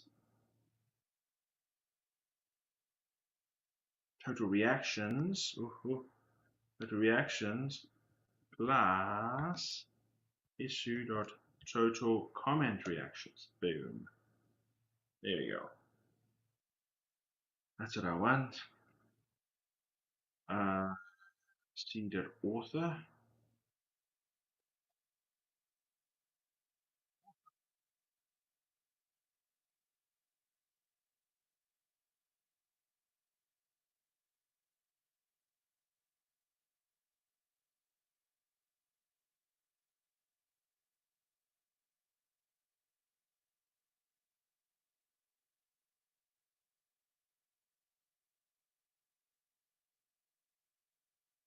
Where is our code? Why am I not understanding this? Created.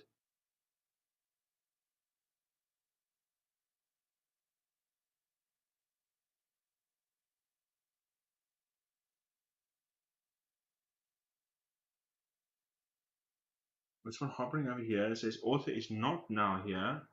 Does not contain a created. Okay, I think issue age. Whoop, we don't have to do that. Issue age is equal to issue.age. Boom.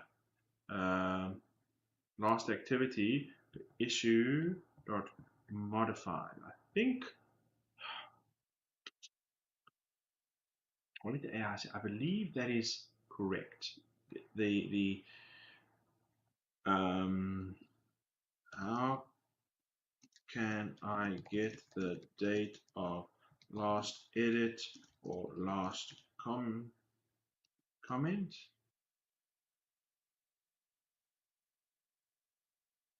You have to sum it up myself.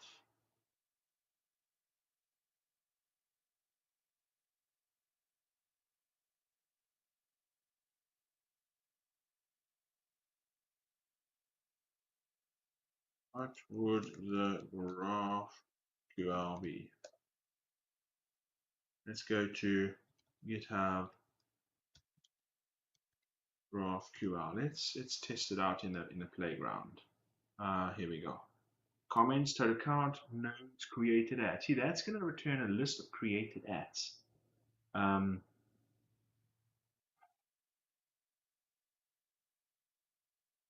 They're all about ascending and stuff.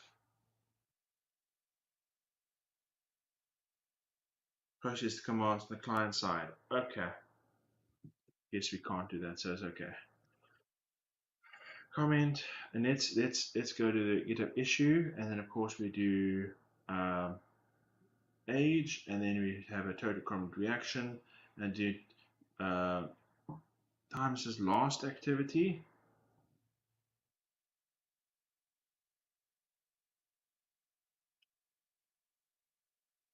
We want to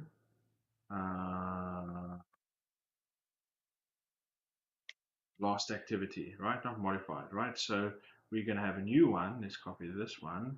It's going to be a date type offset, and this one is going to be last comment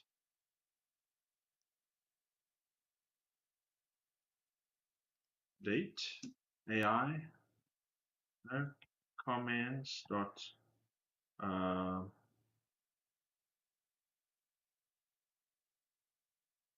order by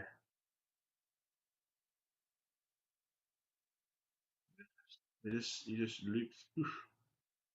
Okay, whatever. So we select, then we do C dot created, and then we do dot order. What I can do order by, right?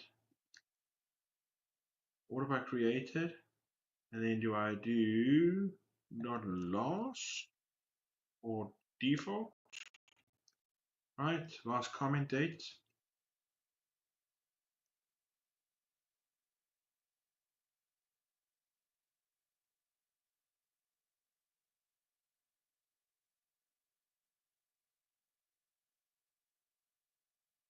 There we go. Going to select new object. I think that's what it is. Created, and if it's now, we do that. Okay. So last comment date.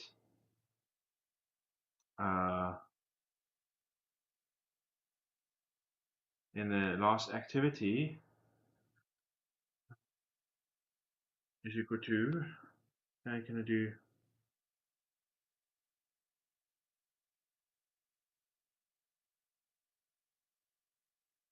last comment date, and then let's just do this one alone. Yes, add hundreds of properties. Last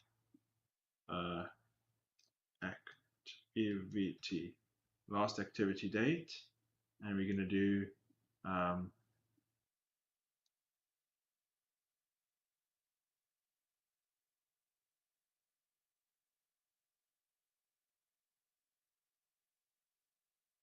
make this a block body, because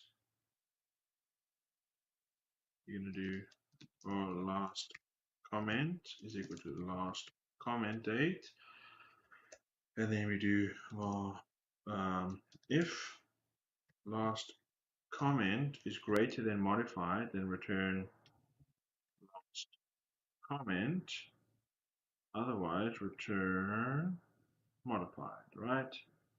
So this could be now, but that should be fine. Save as now, we do that. Then this one would be last activity date. Last activity. Created, modified, last comment, and last activity date. Create last activity on. Let's do that. On. Created on. Created on age. Okay. Last comment on. Last activity on. Okay. On. We have to rebuild this. Let's stop it because we've touched everything created on. Okay. Move it on, created on.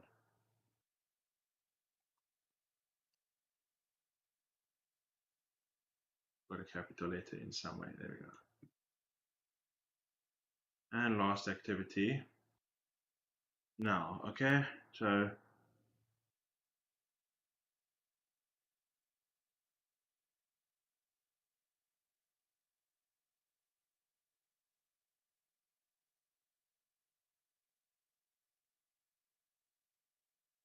last activity. No, that's not correct. This should not be nullable. There we go. Oh, return last comment.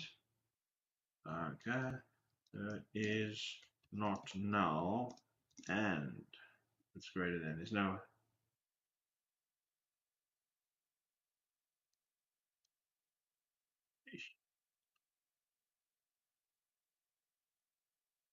is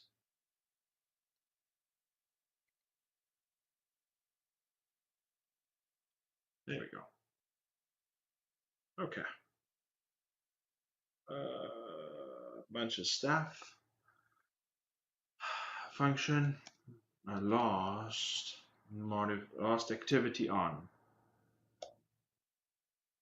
Last activity time since last activity. This is days, right?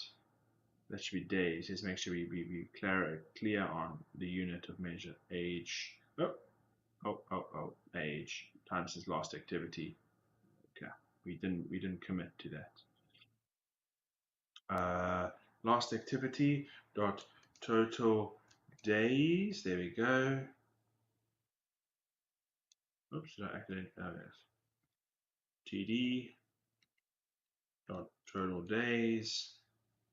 And link pull request is we're going to do 0 for now, just for that. And this is an int. We're going to do total days. We need to cast that to an int. What happens if that is a 0? It's going to be a throw there. Total days. Let's do this one. Last activity dot total days, and yeah,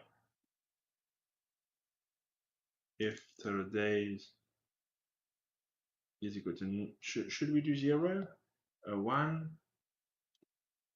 Yeah.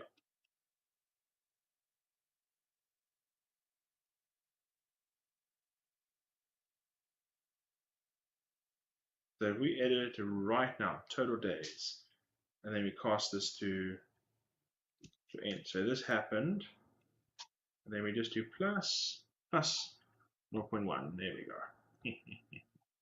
And age, int,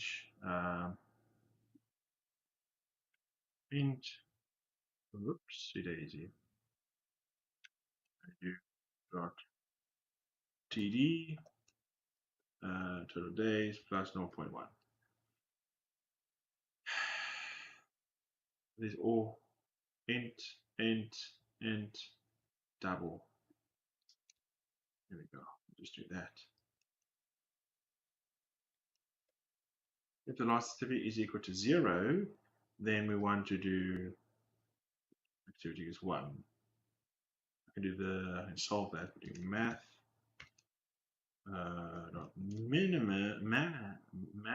Maximum. It's either going to be 1 or total days. Let's do that. So there we go.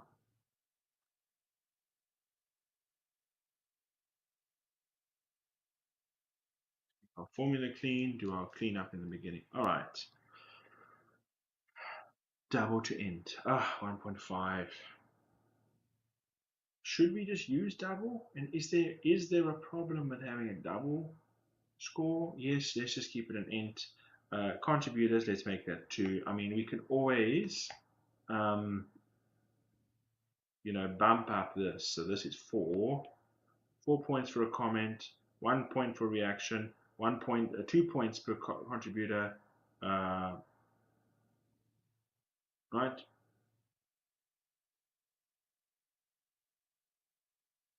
So each PR, let's do that.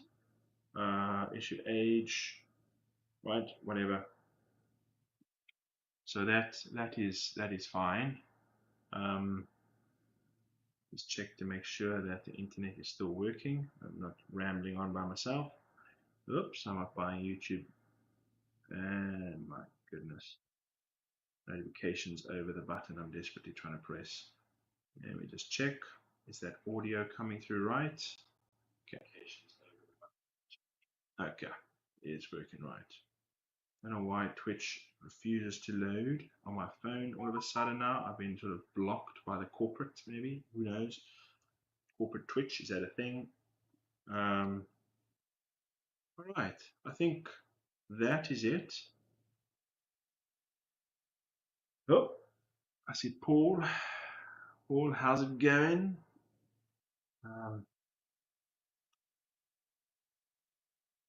Followed me today. So yeah, thanks for the follow. I missed that because my Twitch app was failing. If you're still watching, awesome to have you. If you're not here, I still think it was awesome to have you. All right, so what have we got so far? We've got our formula, we've got our numbers, we're getting it from our thing right now. If we deploy this, it should be amazing and it should just work, right? Score. So we should just return a number based on that. So given a particular issue, we should just get a number back. That's it. And then of course we can query GitHub for the latest 20 issues, for example. I wonder if there is, if we go to the GraphQL, right? Let me quickly copy that. I wonder if there's here we go. GraphQL, and where's the playground? GraphQL Explorer. I think, pretty sure they have a date for, if you add a comment to an issue, it updates dates. If you do something, you get a sign in with GitHub. Let's continue. I don't need any of that stuff. It's amazing. Let's run that to see who am I. Woohoo! Paste that in. Okay, pretty print. I broke it.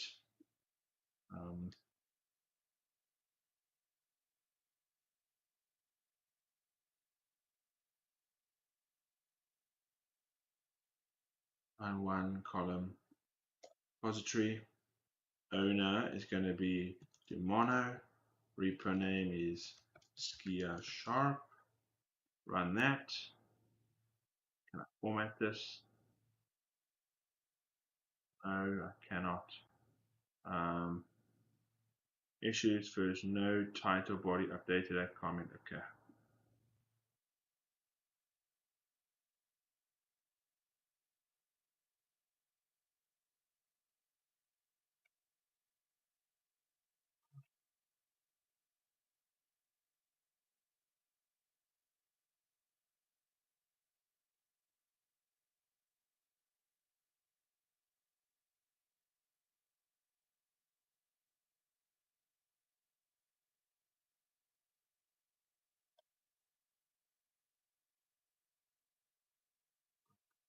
Finish this.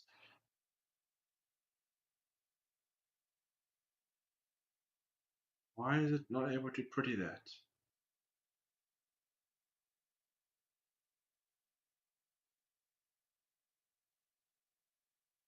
Expected name, actual num. Is this some sort of weird, strange character? AI loves to put weird things in there, man. Maybe its formatting is important.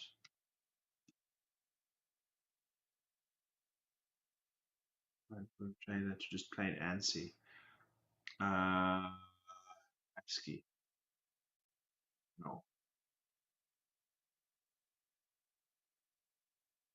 DOS. Boom. Converted that to DOS. On that. It's expected name, actual. That's 16, line 3. There we go.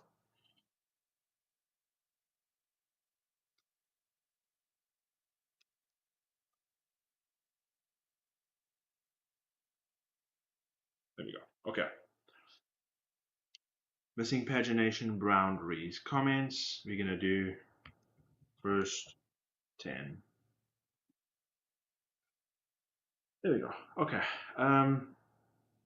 We don't want comments actually. Comments can come later. But what we do want is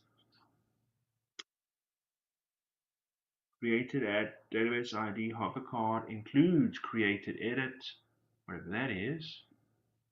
Is it true? False? First one. And let's leave off the body. And we're going to have number. No, let's do issue number and whatever that one was. I don't think number is correct, but we'll wing it for now. I think they use IDs, number.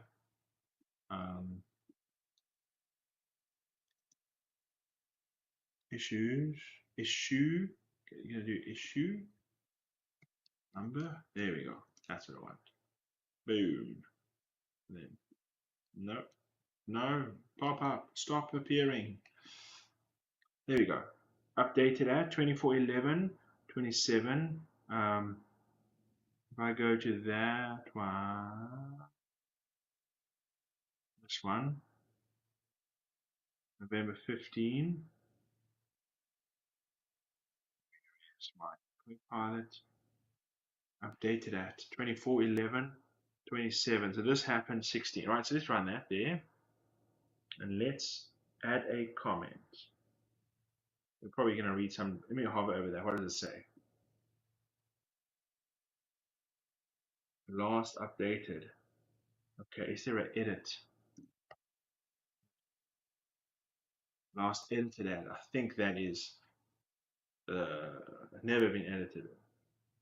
So maybe the last update to that includes a comment. So let's add another comment. We saw the time now is 1:16:47. Let's quickly head over here and say, nerd, I am hoping that I can release this week. Right, I am hoping I can release this week. So this one should now return right now. 14, 27, right? That was 01. Okay, so updated at is the one. We don't need fancy things. We don't need advanced technologies. Our modified on, right, is this last activity. Boom. Last commented on. Boom. Do we, in our algorithm, do we need the, nope, times his last activity, issue age, yeah. Okay, and then do what? There we go, right? Time since let's rename this to last activity, right? Because I think that is more relevant. Okay, and then we go to our function. Last activity. Who is complaining? GitHub repo. Someone was moaning. Updated at. Yeah, created on. And right. Let's run that again. See what happens. I changed the types and everything. Let's see if 35. That's our point. Okay, so now if I was to pick another issue, a less cool one that nobody wants to be a part of. Oh, not really, but whatever. Let's pretend that nobody wants to comment. This has no comments, 0 comments, right? 0. Let's work it out why it decided that. Let's put a breakpoint here and see why it was 0. 0 is pretty harsh. And we go to locals quickly. And let's see. Issue 75, last age, right? So comments, 0. Total reactions, 0. Contributors, 0. I suppose there should always be 1, right? There should always be 1 because there is always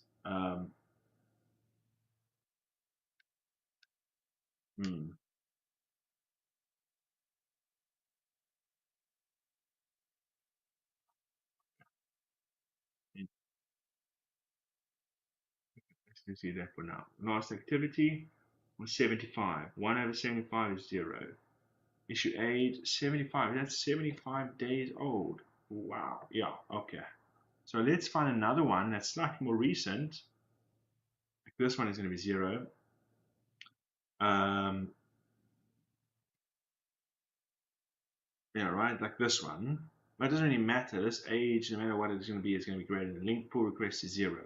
So is that a decent formula? Right. I suppose that's a low priority because nobody wants that.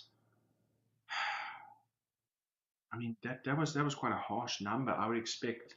Well, I suppose, right? Let's be real here. Like, there's no comment. Someone opened this issue and they were like, "I got a problem." Boom, nothing. Okay, we might want to do weighting via labels, right? I think that'd be valuable. Like, for example, bugs have a label score 2, enhancement is 1, question is 0. Nobody don't have to fix a question. It's good to do that. Maybe these areas, for example, forms will have a lower rating than Maui because Maui is where we're focusing. And that. So let's also, so this is where the auto labeling helps. So let's also, in our GitHub issue, and do labels, right? Create it on, comma, I list GitHub label. Right, what do we have in label? ID, name, description. And let's just do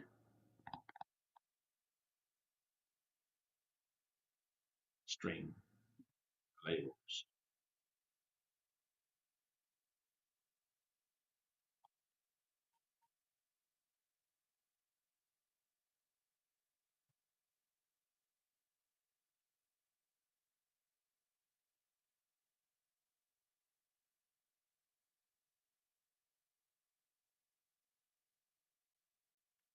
How to do that? Dot total count, edges, nodes, expression, nodes. Okay, and we'll do labels have to be labels dot all pages.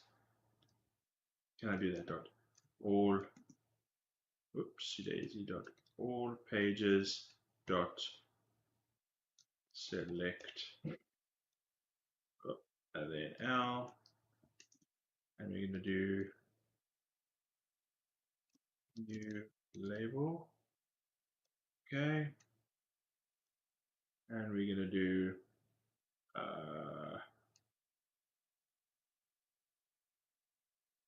no, wait a minute. L dot name. Right. Select.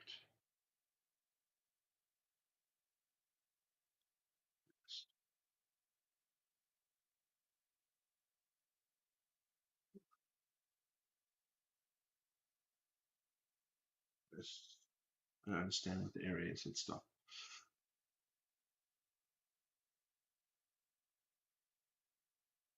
Ah, my goodness. There we go.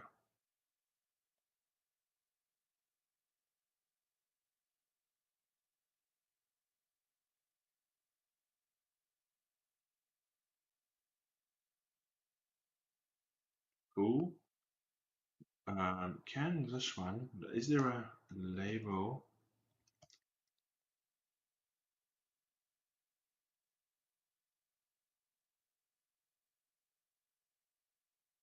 Issues? Can I, so many nows.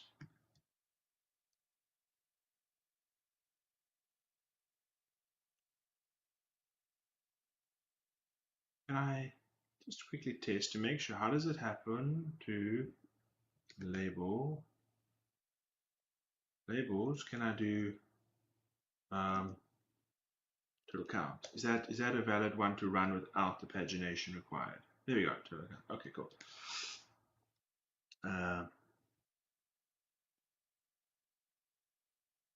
Then we do int total issues. Total issue count. There we go. What did I do for the GitHub issue? Do I do total comments, total reactions, total issues? There we go. And I think that'll be useful later on. Total issues.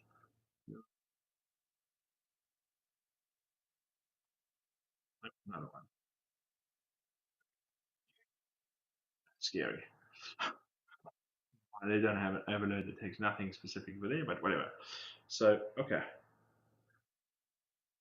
Okay. We'll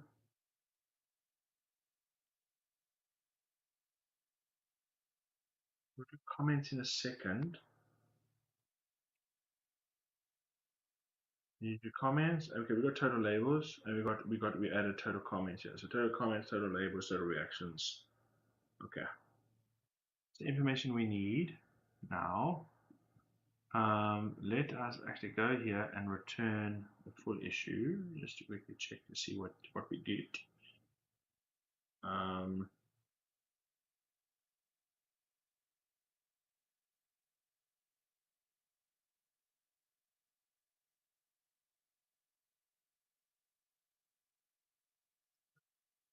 Let's run that.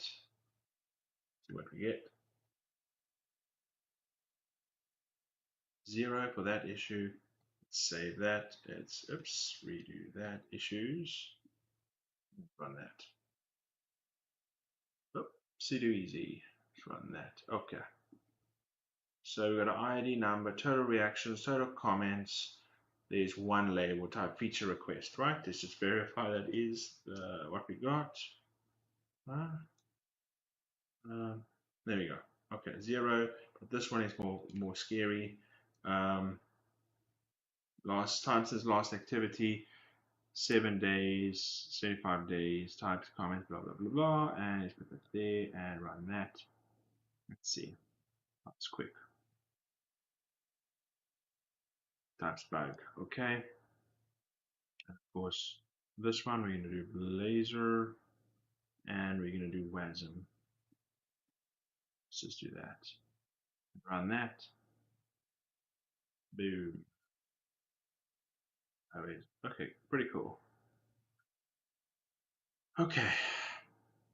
And then we would actually have a way to look up these labels and figure out which weights there are. But we got the labels now, so we can do that later. Total comments 11, total reactions is 1, right? Let's see. 1 reaction, 2, 3, whoopsie daisy. Oh. Total comment reaction, where's that?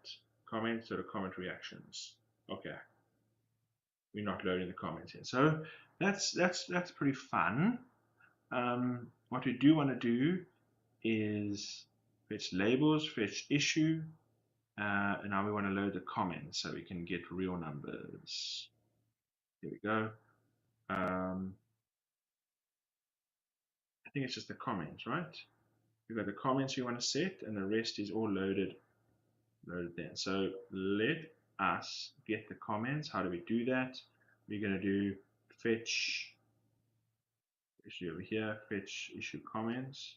I mean,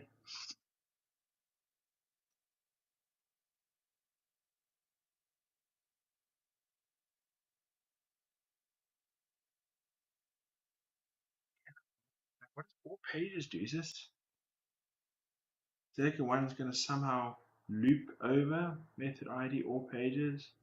With method like I don't know. At this point, I can just move this back into comments, make it iList. Come on, nobody cares.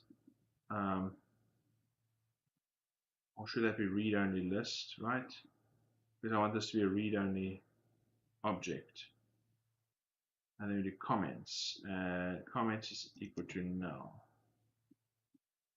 You know what? Let's take that off.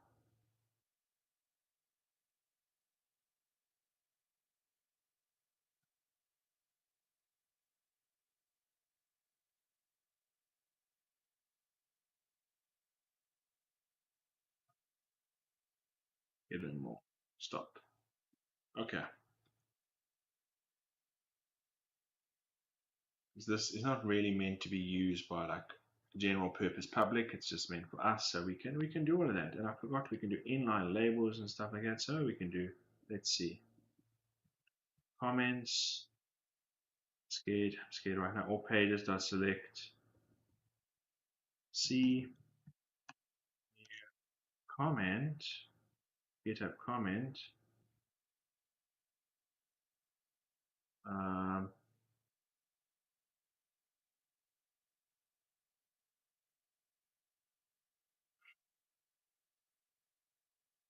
ID, so it'll be c.id, c.author, author.login, c.body,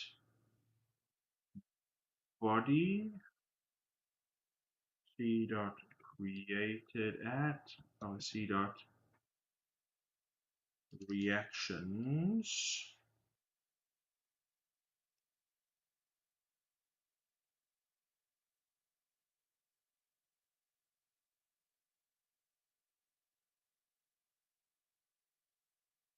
Is that it?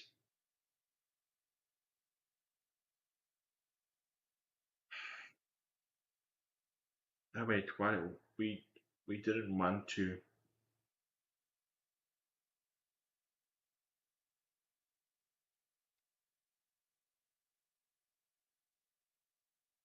Now we're going to get comments for all the other ones and take forever and all that stuff, right? We don't need to do that fish issue. You know what? It's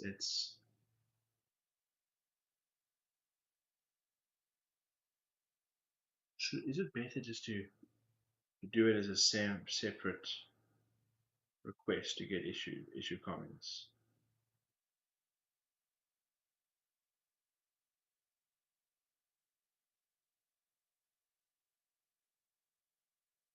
Yes, because in some case I don't want to. I can, but I don't want to. So let's put that back. This we're going to remove. Okay.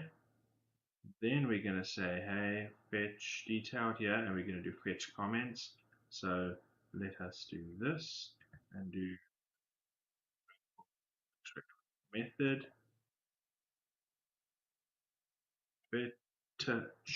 fetch issue comments async.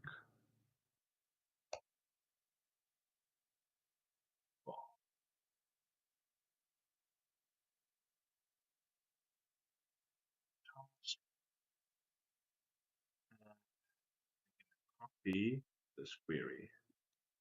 No, let's copy this one.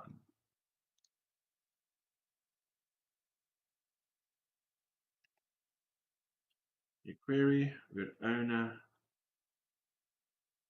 repo, and a number we have here.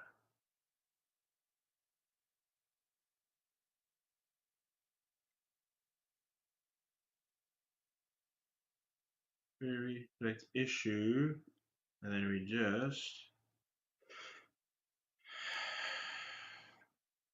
yeah, comments.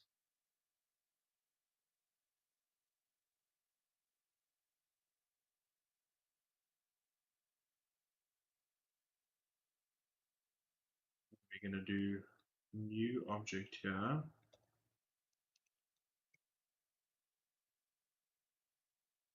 Can I select many? Is that a thing we can do?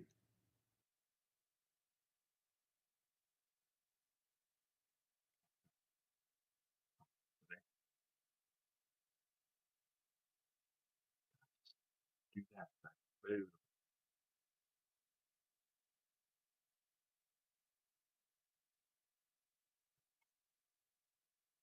Comment. If I get a comment and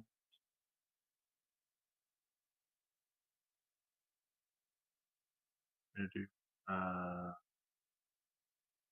oopsie daisy. We need C here and do C dot ID dot to string C dot author dot login C dot body and C dot created at C dot total reaction total count. Boom. That one a comment to list. We are there. We go.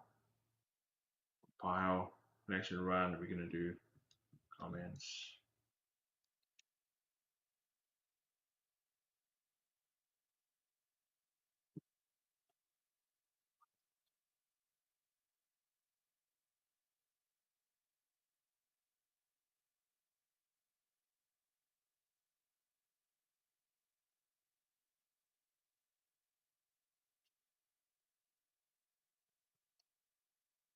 This literally be all I have to do. GraphQL stuff is semi-magic. I'm scared. There's all pages. Then I get. Does that actually query multiple things? Is that like a cool extension method to say, hey, do the thing? Like, can I actually hover over there? And let's have a look and see what that query is, right? Let's run that and see what explodes. Am I even requesting the D? Oh, yes, it is. Query. Oh, so there's my query. There it is. Can I hover over that? Let's view it. Has page comments first 100 nodes. So is this? I need to test on a repo that has more than 100. What if I limit? Right, 11 comments. Is that all pages? Is that some sort of magicalation? Whoa. Has to do the configure timer of 20 seconds elapsing. Okay, sorry. Here we go. So we got a body, we got our labels. Here's our comments. This ID author, similar issues. I think we're going to determine if it's a bot or not. Is it a bot or is it not? Yeah, we can filter it. I believe we can. There's a filtering mechanism. Let's go over here. Comments and order by. I see that state. Comments. Can I do dot? Okay, I'm using. Let's ask the chat PT, the Copilot. Okay.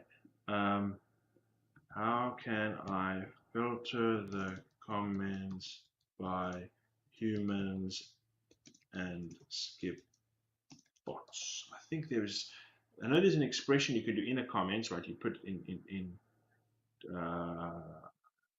type name. Type name is user. What is the type names? Let's have a look and see type names. Comments. First 3. Code count. Oops, no, I think that's probably wrong.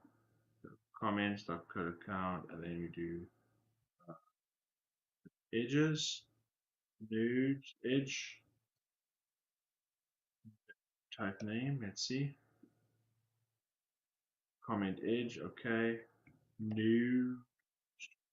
I don't know what I'm doing, but no, maybe this would be nudes. Then this is type name. Issue comment. Yeah, nodes. It's author, right? Type name. Bot user bot. Okay, so we need to do the type name. Total counts. Can we filter dot?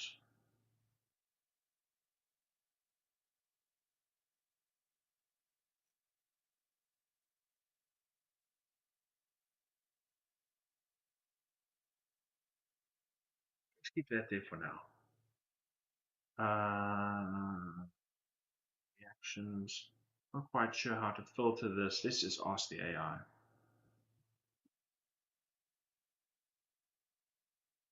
This is my query.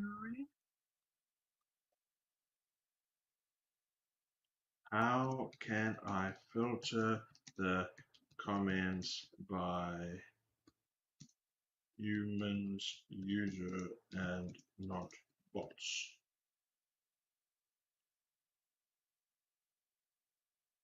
Where?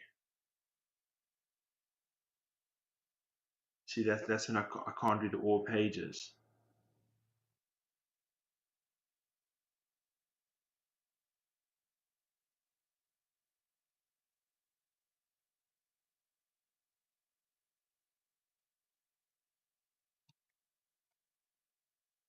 Let's see.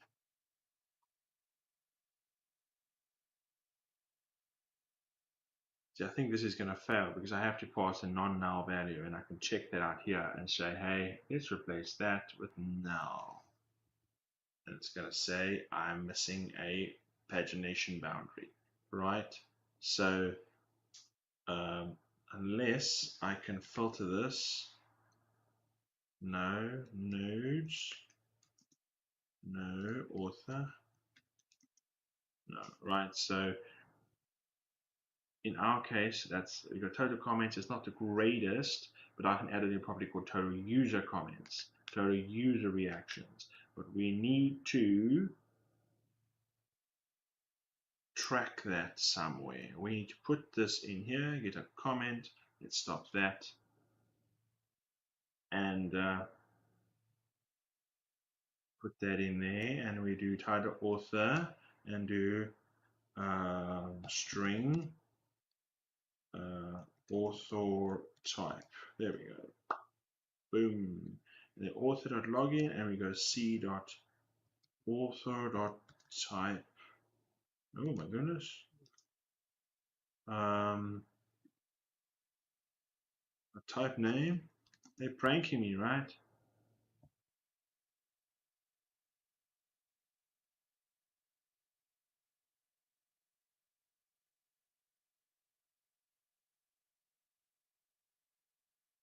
the type name property does not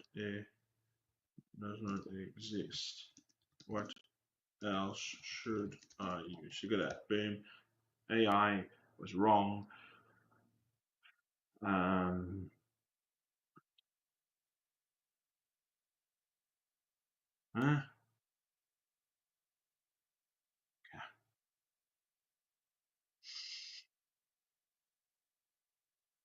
Yeah.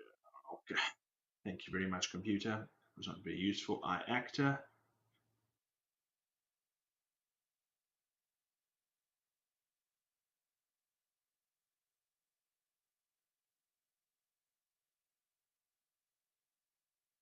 This is iQueryable interface. Variable value. Expression. Yeah. Let's search ChatGPT. Let's ask ChatGPT. I am using OctoKit GraphQL, and I am wanting to get the type name from an object from in a query. How can I do this? It's a meta field, right?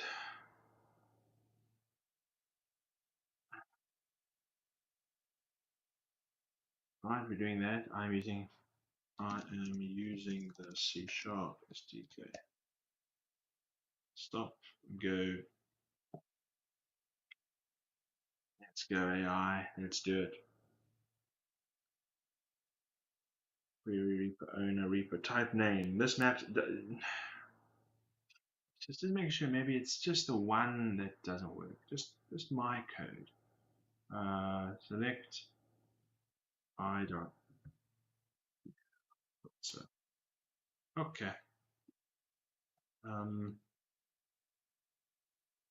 Can I? Let's search all of GitHub GraphQL OctoKit. There we go. I saw it there. .net. Let's quickly search for underscore type name. Wonder if Google's going to pick it up. Here we go. Syntax tree. Query border test. Let's see what we got here. Wonder if there is a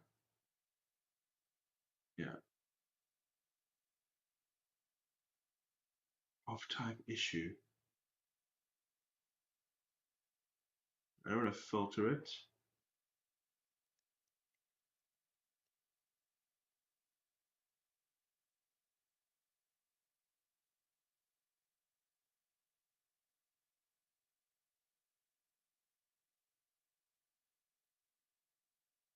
Title. Fragments.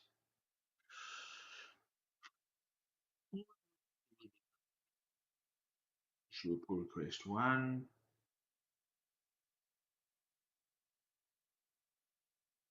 When issue model.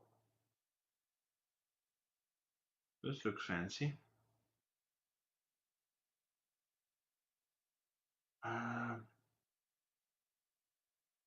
Switching is issue model. No, that's my one. When what do they have here? See.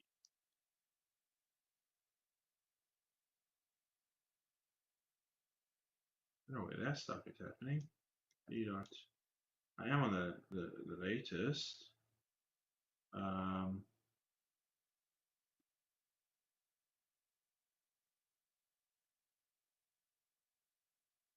What's that? That might be available. It's a member owner mannequin. Okay, that's going to be useful at some point. But for our issue comment,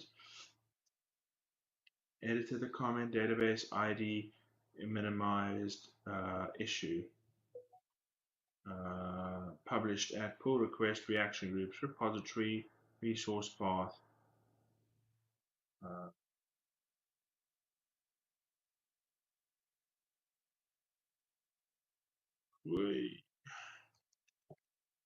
Author, and I really would like to determine if it's bot. URL, avatar URL, cast, compile, expression. Can I just do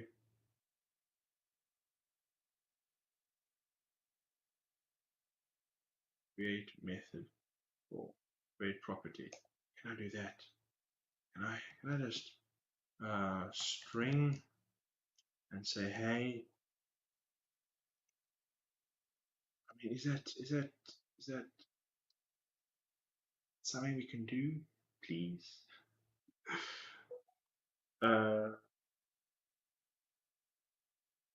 Create property. What?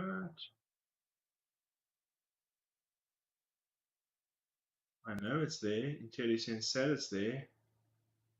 Can I? There we go. Create property.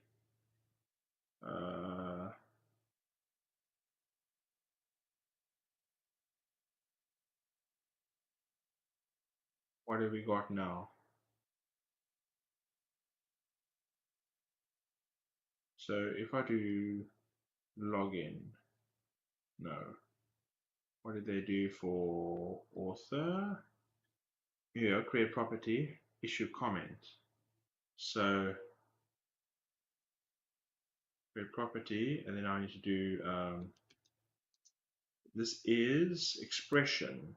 So this one needs to be actor.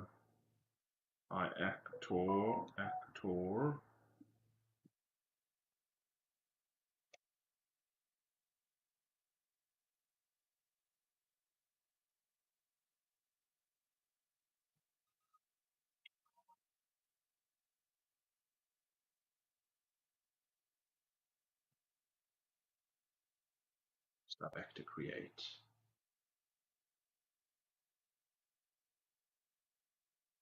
Issue comment actor. So this one is going to be a string actor.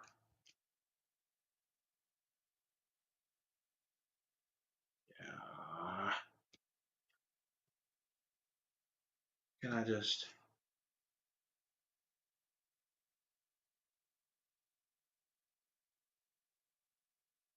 What do you mean there? Let's see what I get.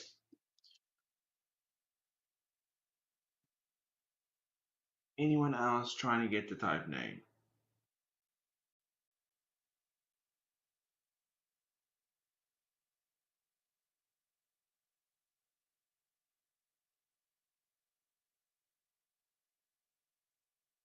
Syntax tree.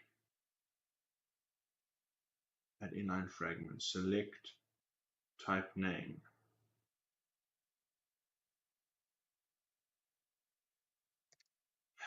Yeah. Right, the syntax tree is not what we're touching. We just want a solution. Build is rewritten. Query builder test. Maybe it's just, or that's just the simple one. We went too hard. Let's run that request again and see what explodes.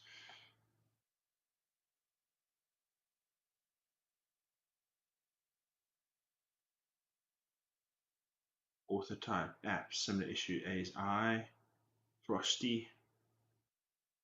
Author type, what is this one? I need kind of problem. Interesting.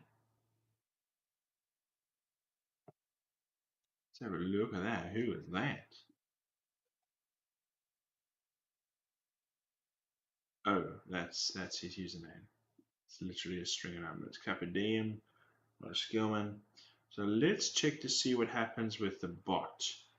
Where do I have one that has a bot? GitHub Actions.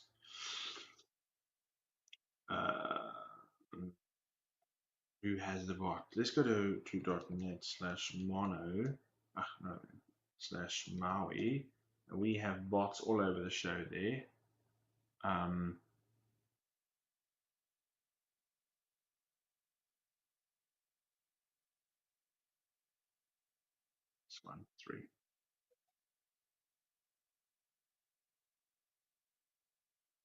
Just realized they've got meetings and stuff. That one, that's a bot. That's apps. Who has a bot? Everything is an app. My own repo has a bot. This one, 35. Let's go have a look at this. AI one.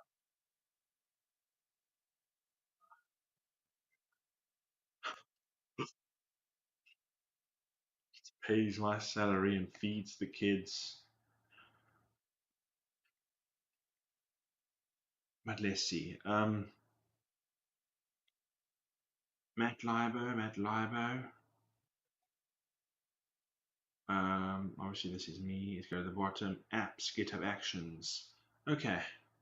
So at least we got one way to figure that out.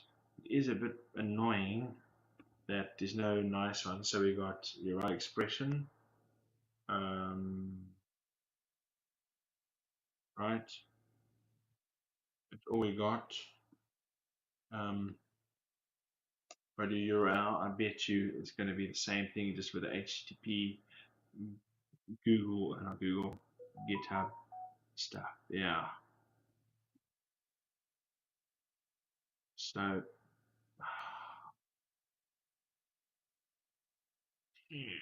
so for now, I think I'm just gonna do resource path, because that's all I care about, whether it's a human or not. If it's a bot, it's in the apps. So I would love to have a nice little string, but I'll fix that later. Yeah. But yeah, that's getting the stuff. I have to go do work. Wow. Yeah, so we get our thing, and of course now when we get our fancy scores, because we got our comments, we can do, let's do this. New score issues. I believe I can do that. Save that. Run the query again. And the score of 110. Let's copy this for that reasons, and let's copy there. Let's pop that there. So if we were to run this now, 64. All right. So I have to dash. I have to go to work, but I think that's done. We've got our main logic there. We're formatting it. Obviously, we can tweak these values. And now I'm just going to figure out a nice return type and then somehow hook that up to something, but we'll do that later. But yeah, I think that was a little bit of learning. The first time using the graph thing. Well, I've used it before, but I've just done basic things, so doing more advanced things. And we're starting to work on our engagement score. So we're going to create another function or another way to just give me the top 10, for example. So it was talked about that. So anyway. Thanks very much for hanging out. I have to go to work. My office is having meetings, so I'm going to have to chuck. See you, folks.